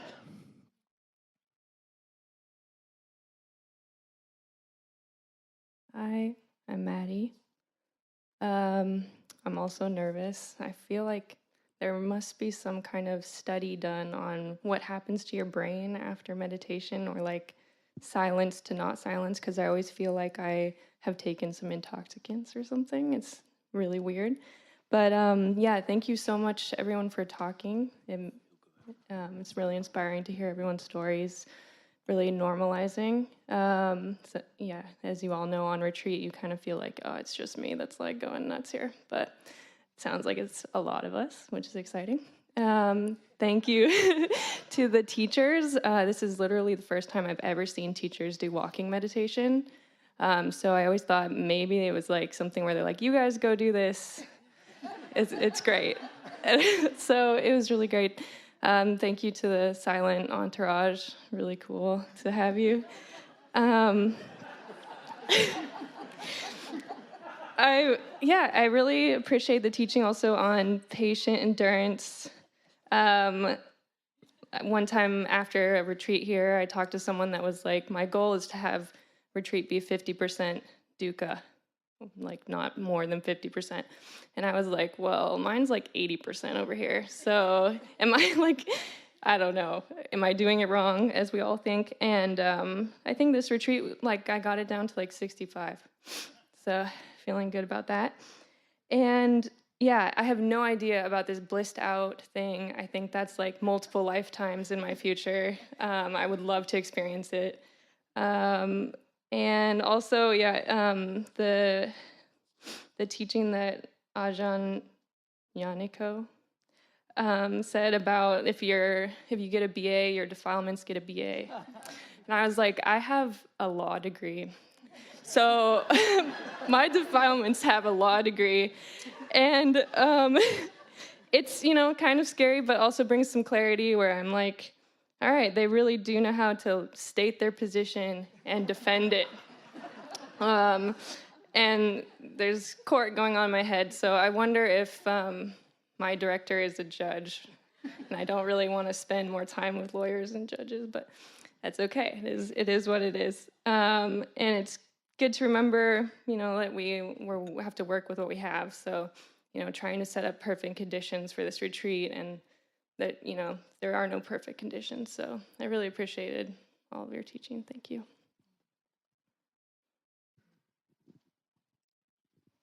Hi, I'm Deborah, and I've been coming here for a while, but decided to move to a different state, so I'm not here as often as I'd like to be. Thank you so much, teachers. I've only sat with Ajahn Amaro on a day-long or something like that many years ago, so I feel privileged to be able to sit with you again, as well as everyone else. Thank you. I also wasn't gonna speak, but hearing so many things, things just kept on popping into my head because I thought, oh, well, I'm not gonna make people laugh and I'm not gonna say anything important. And I'm gonna say something that, what the hell, well, excuse me, what the heck is everybody, what is she talking about? But I think some of you are as crazy as me, so I'm glad to hear that. So to start out, trying to get this in order, even though I was writing them all over the place, is many people were saying, well, enjoy your retreat. And my response was, that remains to be seen. Because you never know what you're going to get, and this is no exception at all. There was a couple of things that happened. One thing I wanted to just say off the top is that, my memory is getting older. It doesn't last as long. Plus, I abused my brain cells for a number of years, so I lost a few 100,000.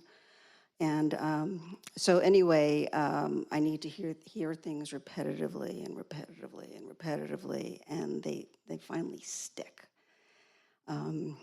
I love practicing.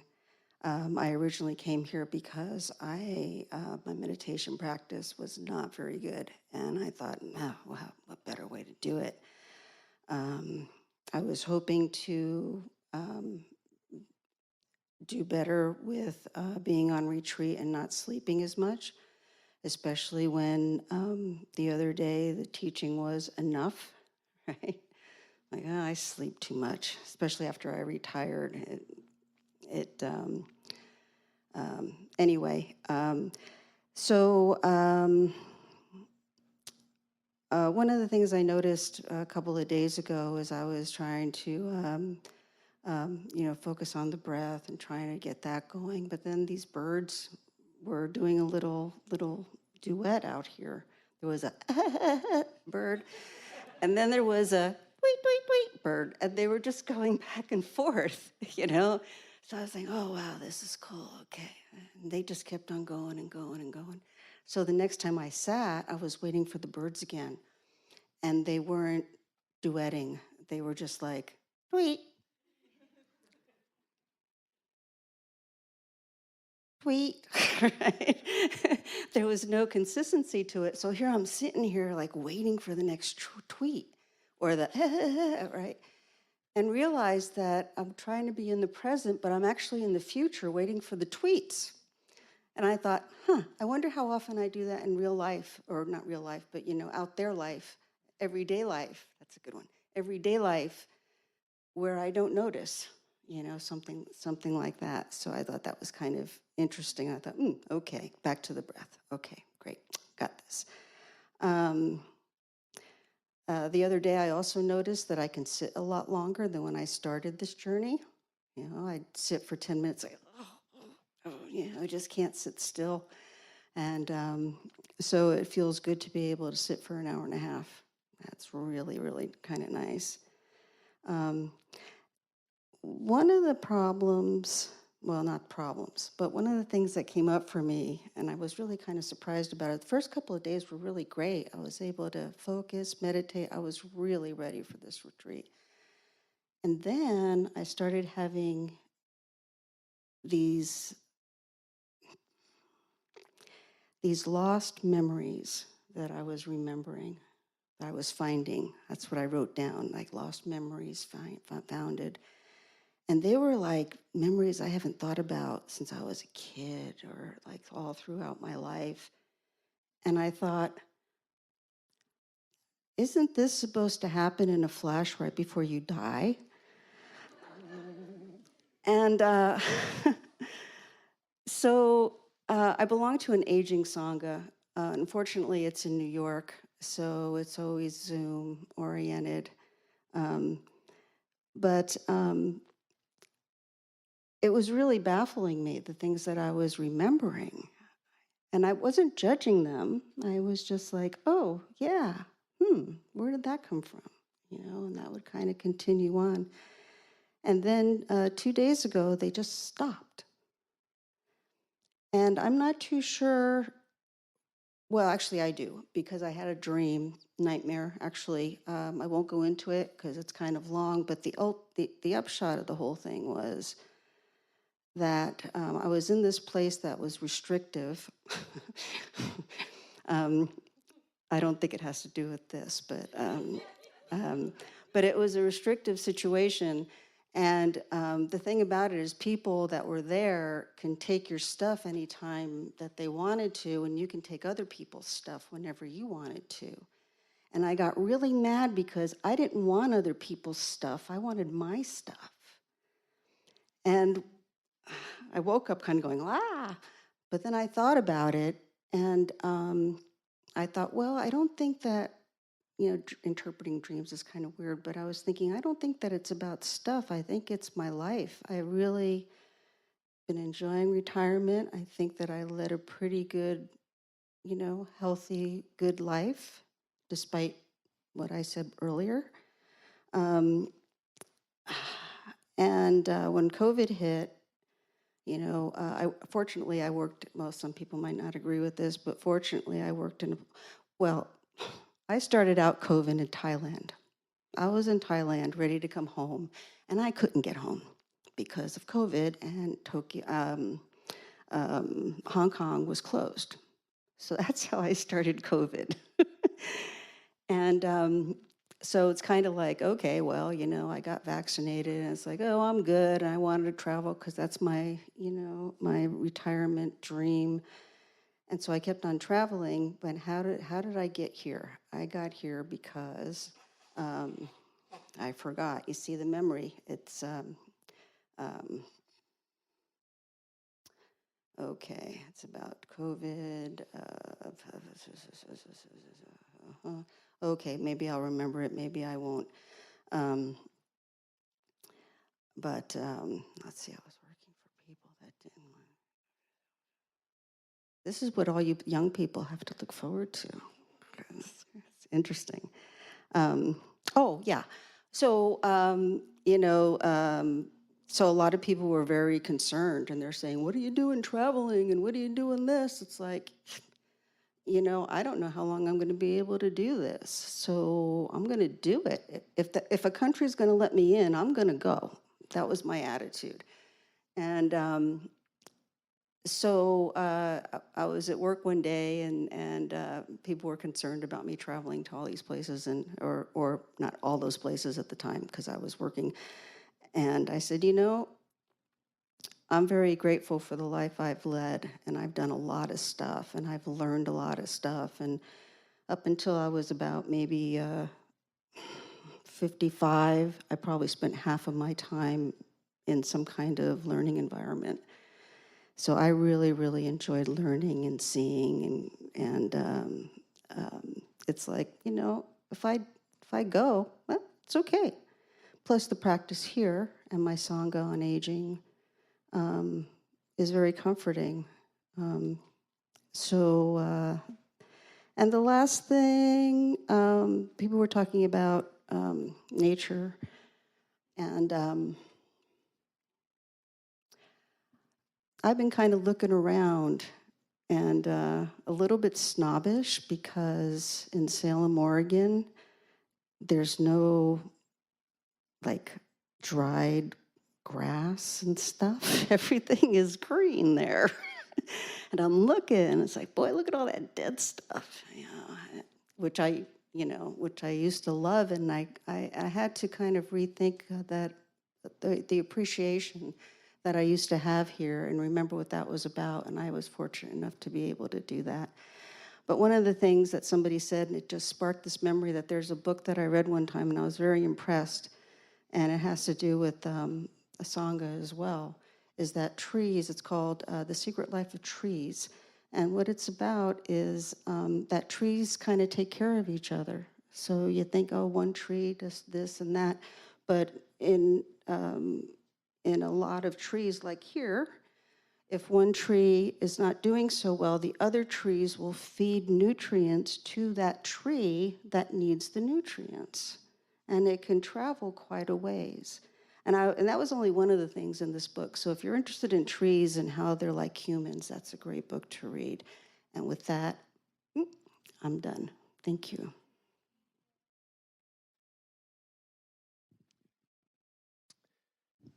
Yeah, I'm Adam, and I just wanted to share a little bit.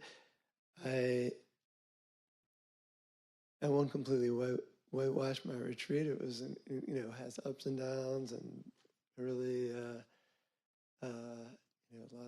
some good challenges along the way, and proliferations of various sorts. But I really still felt so much gratitude for just having touched a certain kind of stillness in my experience here. And part of, I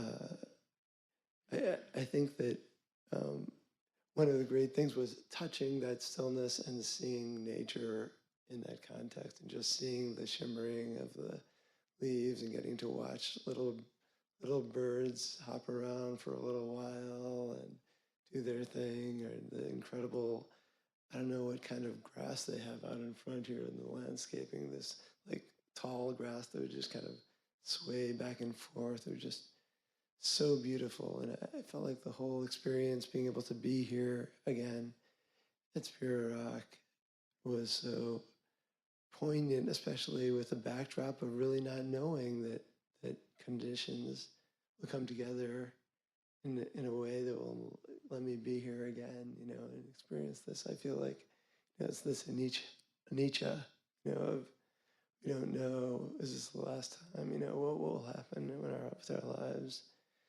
And I just have such deep gratitude for having been able to be here. And it reminded me of a Dogen quote that my teacher put on my rakusu, which I absolutely love. To what shall I liken the world? Moonlight reflected in dewdrops shaken from a crane's bill. Just dewdrops. That last part was mine. Yeah, and I just want to thank the teachers so much for this retreat. I really felt like the gentleness of it was just amazing. I loved the way it wasn't super regimented. I felt like I was thinking of an analogy, and I don't. If I'm like a herding animal on a retreat, sometimes in some retreats I feel like I'm being herded off to this area for one day and then herded off to this other area for another day. But in this case, I felt like it was more like, the teacher would point out, you could go over here, there's some really neat like grain of this sort over here and grain of this sort over there, and kind of do my, like, have the freedom to do my own thing. And not really, also I loved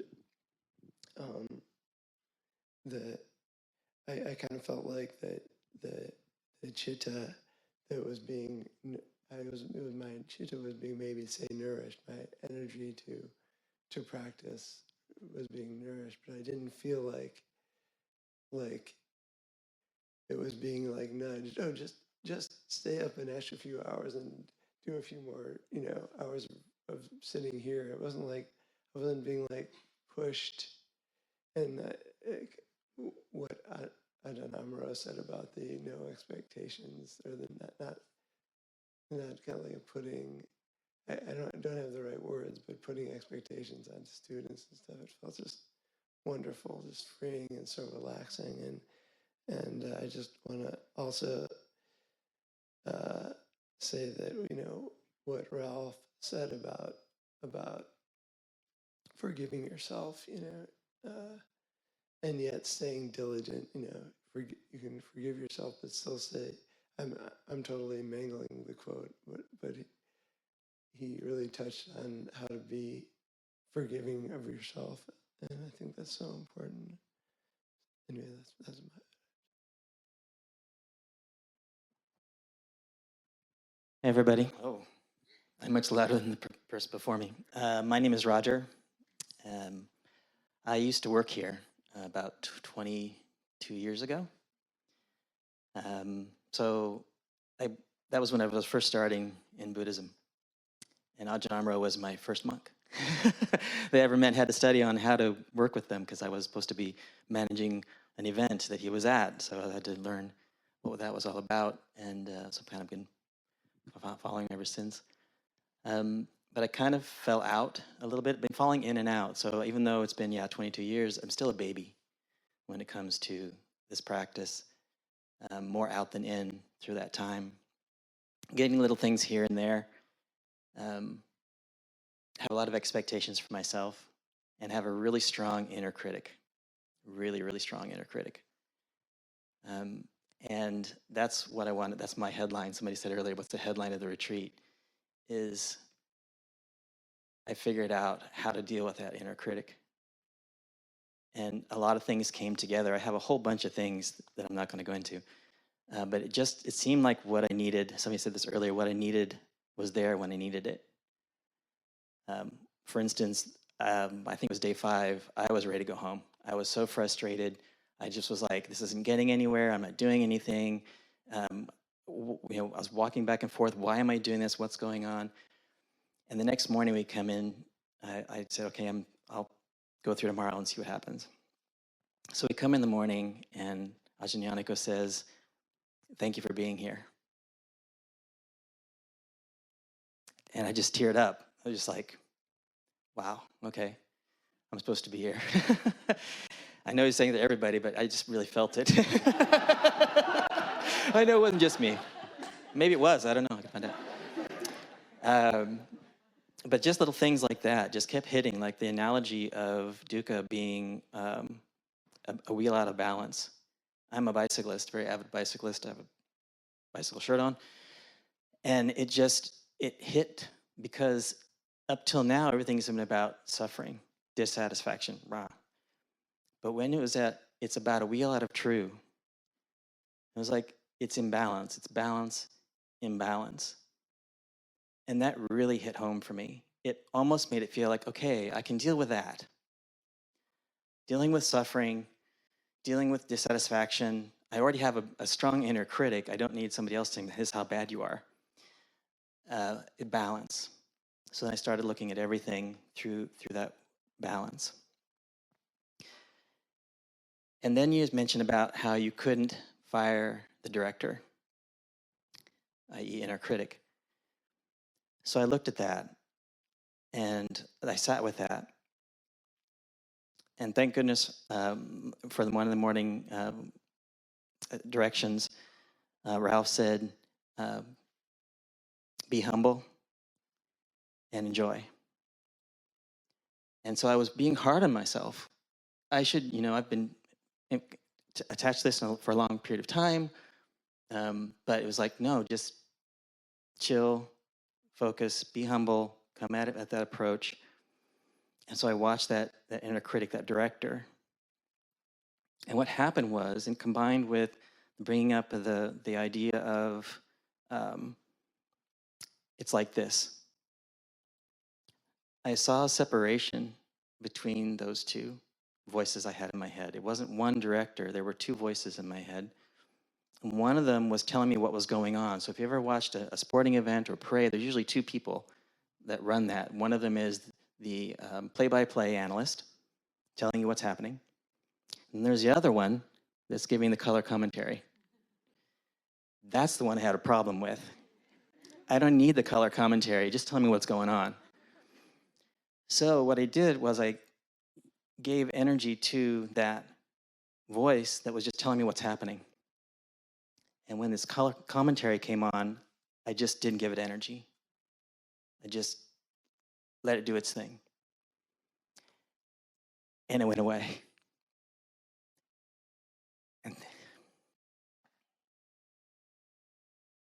And it's one of the most amazing things I've experienced, is to have that silence. And there were times when even the play-by-play wasn't there either.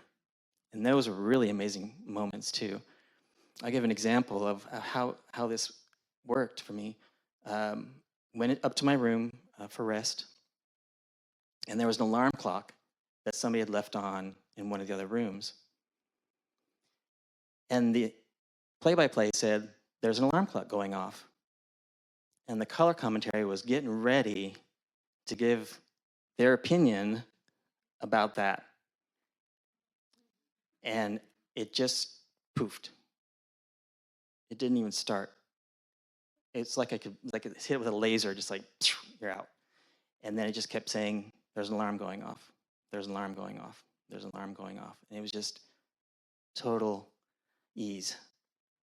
And so thank you all for what you brought today. I'm glad we started with gratitude. The first person mentioned gratitude. I think that's a theme throughout. I said there was a lot of things that popped up, and I wrote down it's kind of like a poem, kind of like a greatest hits of things. Thank you for being here. The wheel is out of true. Spread your wings and breathe into the pain. A friend's hand is supporting your shoulder blade. There are ways out of the cycle. We can't fire the director. Learn how to learn. We're all failures here. Give the gift of fearlessness to others. Be humble and enjoy.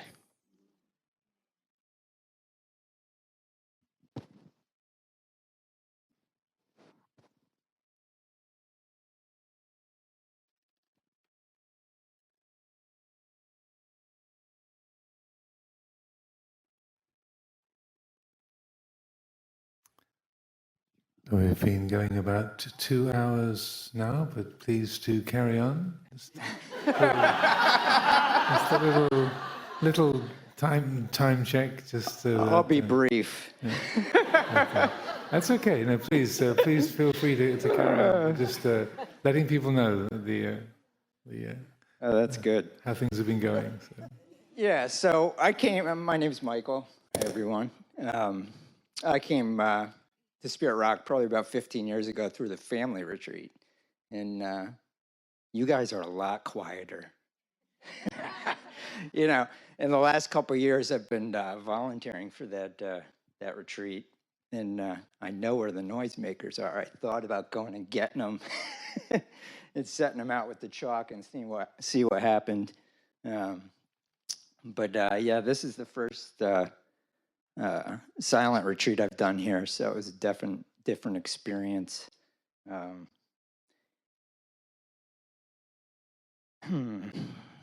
Just feeling the body right now, nervousness. Yeah, the one of the highlights was certainly the whole retreat was wonderful in the teachings. But I shared some stuff in the second group interview that was an experience that I had. And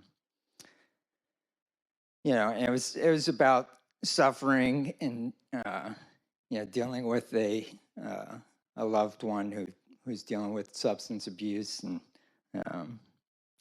I've had that in my life. I've been sober a long time, and so just dealing with that, and a lot of stuff came up around the meditation, and so I was just so blown away about how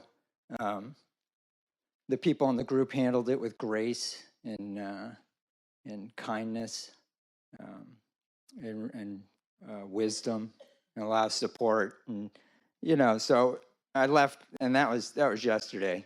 So then we had the Dharma talk last night, and I'm listening to it, and sort of half in, half out. It was a great talk, but it's like, Suparisas, and all this stuff. So I'm here to tell you, sometimes Dharma talks like react on time release. So at 3:30 in the morning, I pop up out of bed and say, "Suffering is born of the dear ones." Oh my God. And just the idea of if I could take that dearness, that controlling love, and set that aside, and be there for the person, but not control them. Yeah, and the idea of not having disappointments.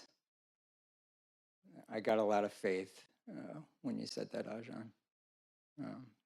So it gives me a path moving forward, and we'll see how that works.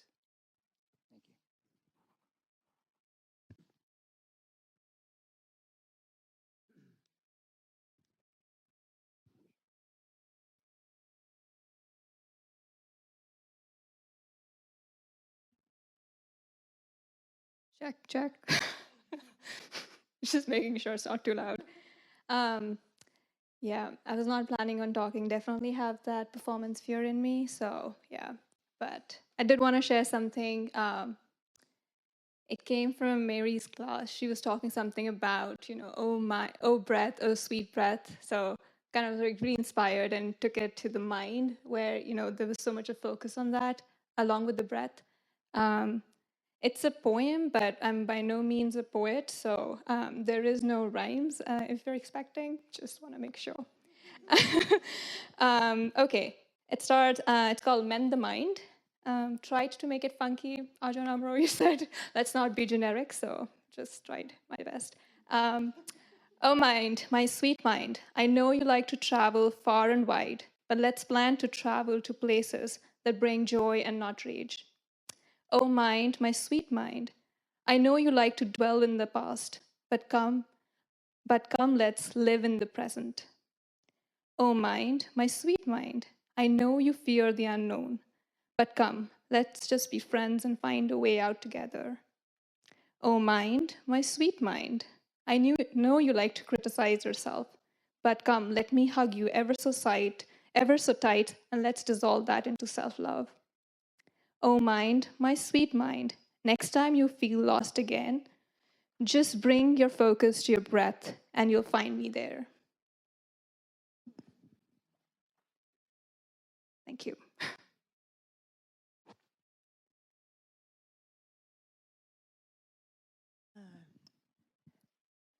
My name is Sally, and I wanted to thank everyone as well for the experience that we've had together. There were a couple of gems that I picked up.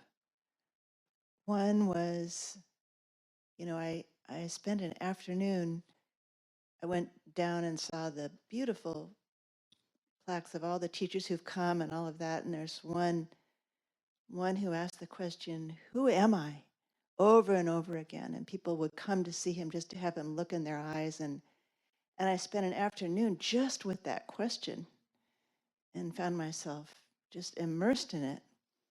And then the next day or later, Ajahn Amaro, you said, that's the wrong question. And so it took me to another place entirely, which was such a gift. And then the other piece was giving the director a job, and when you brought up the lathe, working a piece of wood with the lathe, I had a tree with a burl in front of me and working the lathe, and sometimes it was a feather, not a lathe.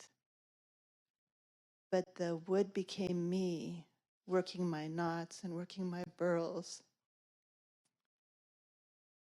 And there was such freedom. In a moment, it just all stopped.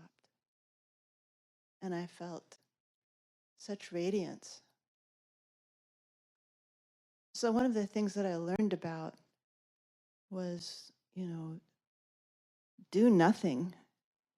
Do nothing. And I've wondered, what is that really like? Because there always seemed to be this undercurrent in my practice. And this helped me understand and investigate that undercurrent in a way I'd not been able to touch. So the undercurrent is so full of hope, so full of fear, so full of next step, so full of, concern. And there's just a shadow, just a inkling. But because we took the time to feel where does that start? You know, and there were only 2 times I missed my phone. And each was precipitated by a moment when I had a thought about someone I'm concerned about. And I wanted to reach for my phone to message them or to check their message. What was that thought? And I realized how fast it happens. And letting my phone go was so important to me to come. You know, it was one of the first things I wanted to do was to leave my phone. And I'm reluctant to get it back, but I have to check into my flight. So, you know, just being able to unwind. You know, I even heard the building we're in unwind, and I was thinking, you know, I don't think it'll unwind too much. It sounds pretty sturdy. But didn't we hear it all kind of tinkering, you know, and relaxing with all of us? So it was such a gift, you know, and to have people practicing all the time, you know, just so persistent, just very helpful, very, very helpful. So it was a great gift to really investigate dukkha in my mind and to actually experience it and understand it, you know, in a way I hadn't before. So thank you for leading us down this path with the Four Noble Truths and walking with us on this path and giving us this guidance. It's very, very precious. Thank you.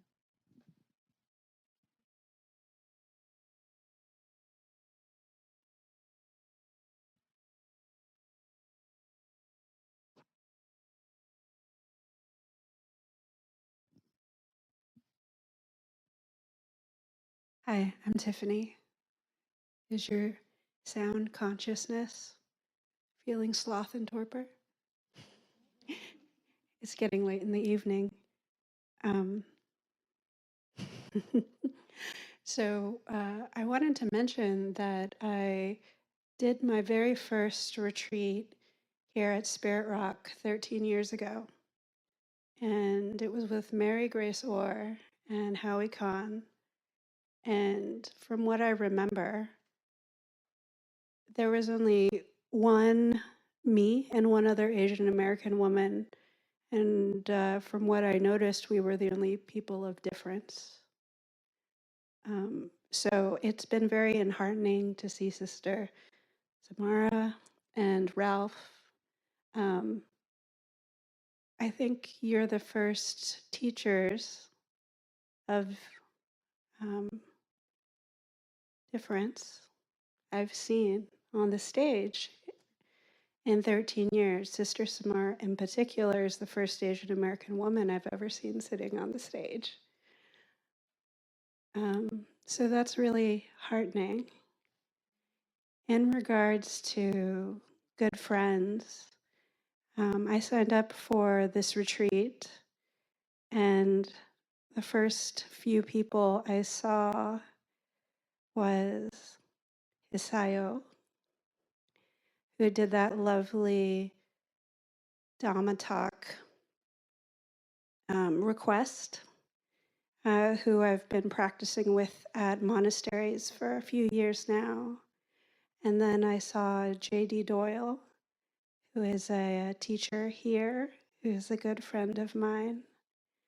And when I was at Abhayagiri, I met one of the gentlemen sitting up there when he was an Anagarka. So the path is good at the beginning, good at the middle, and good at the end. And I've practiced with Ajahn Pasano, and I've never had the experience of sitting with Ajahn Amaro. And I do believe I met Nyaniko once while I was working in the cooking at Abhayagiri. And the only thing I remember about Nyaniko, Ajahn Nyaniko, is he said, "No one's labeling these foods vegan."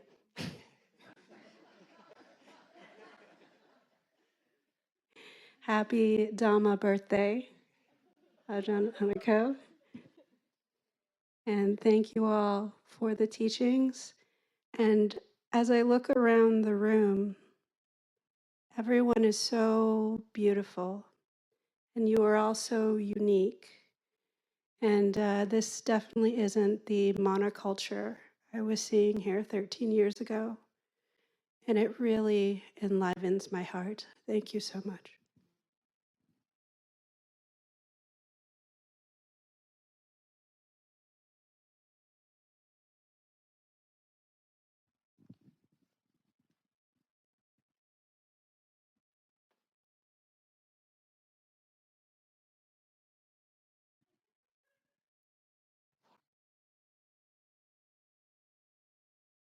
Any last voices?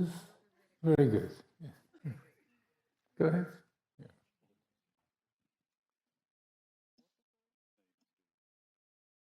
Okay. My personal experience is not important. I just want to say thank you for all of you. And if teachers look more like humans because you talk sometimes, so two of you, it's just unbelievable stillness and constant presence. I'm really, really grateful.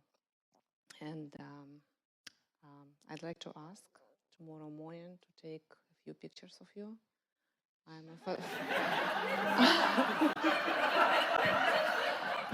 Because it's very special light from the window. So I'm a photographer, so can I?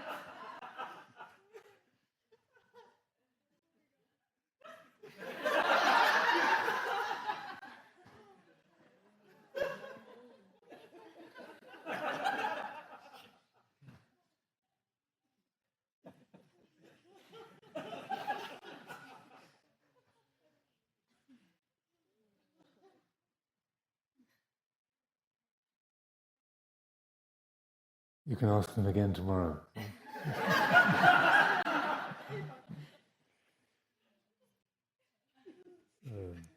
Yes. I already invited them. Yes.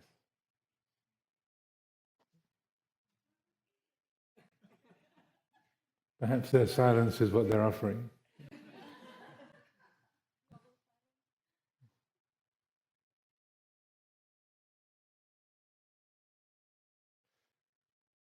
Very good. So let's share our blessings. If we, it's page 33, is it? Yes, page 33, verses of sharing and aspiration.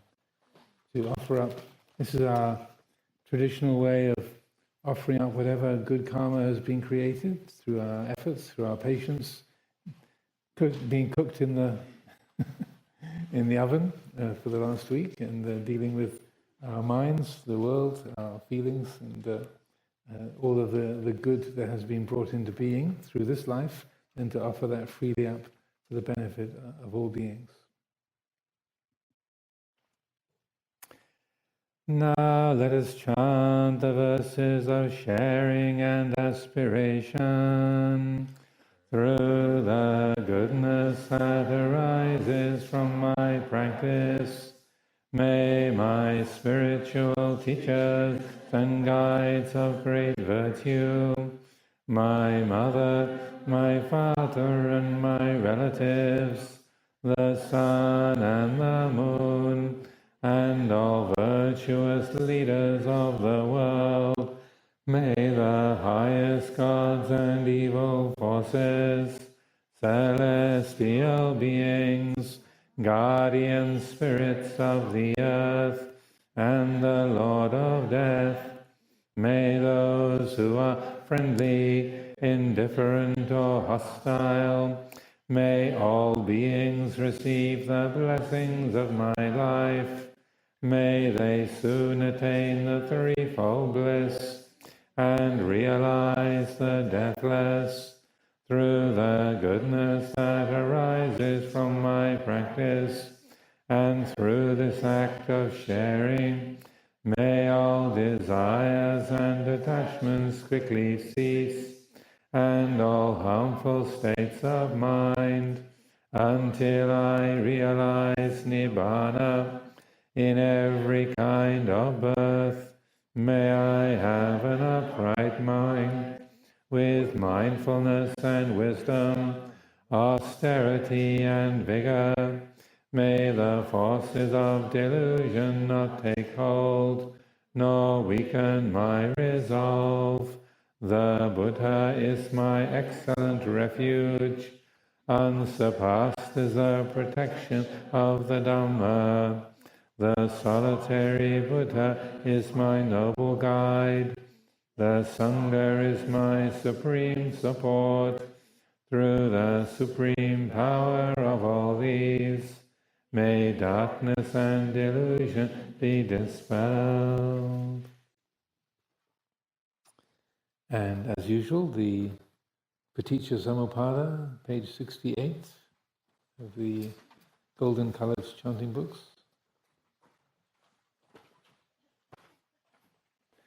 I'm sure many of you have memorized it by now.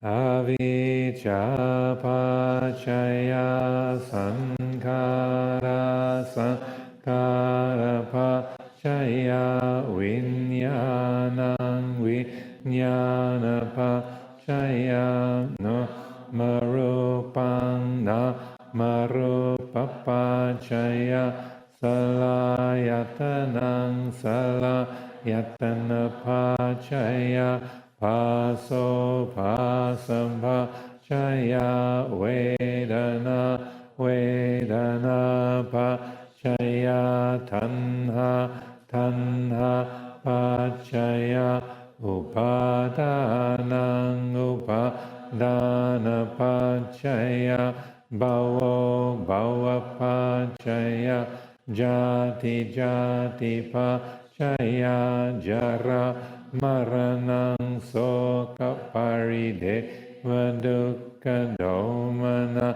subhayasa sambhavanti eva me tatsa kevala sandukha kanda sasamudayo hoti avijayata veva ase savira Ganiroda sankara nirodo sankara niroda vinyana nirodo vinyana niroda namarupa nirodo namarupa niroda salayatana nirodo salayatana nirodha Pasanirodo Pasaniroda Vedana Nirodho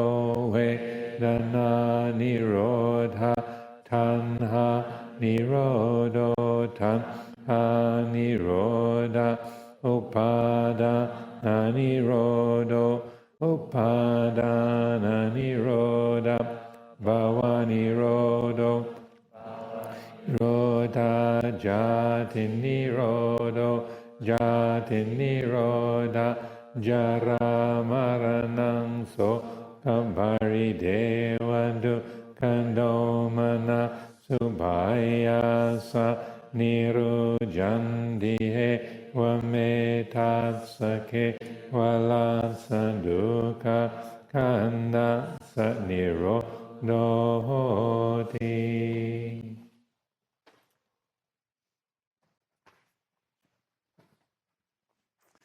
The closing homage, page 29.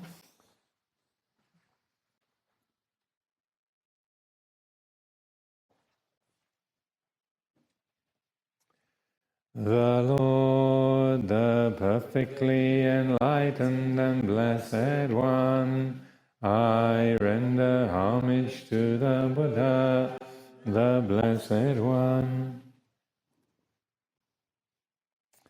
The teaching so completely explained by him, I bow to the Dhamma.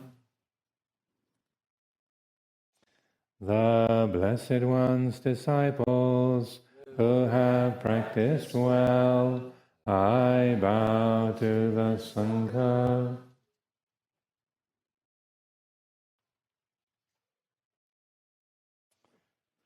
So the final test for the evening is if you can reassemble all of the mats and cushions without uttering a word. Noble silence is still in place, so please restore noble silence. And it's been lovely to hear everyone's sharing, but we'll sustain the silence for a few more hours, and then say if you can reassemble the cushions and mats, then we'll gather together in the morning. It's a little late now, so let's grant you an extra half hour, and we can gather at 6 rather than 5:30 in the morning. That's agreeable. But yeah, we'll sustain the silence until we have the closing tomorrow morning. So please, for your own benefit and benefit of everyone else, just to silently let the school, the swarm, move gently and put the mats back together and keep the quiet, and then we'll say preserve that peacefulness until tomorrow, and then we'll decorate the silence with our speech. Good night.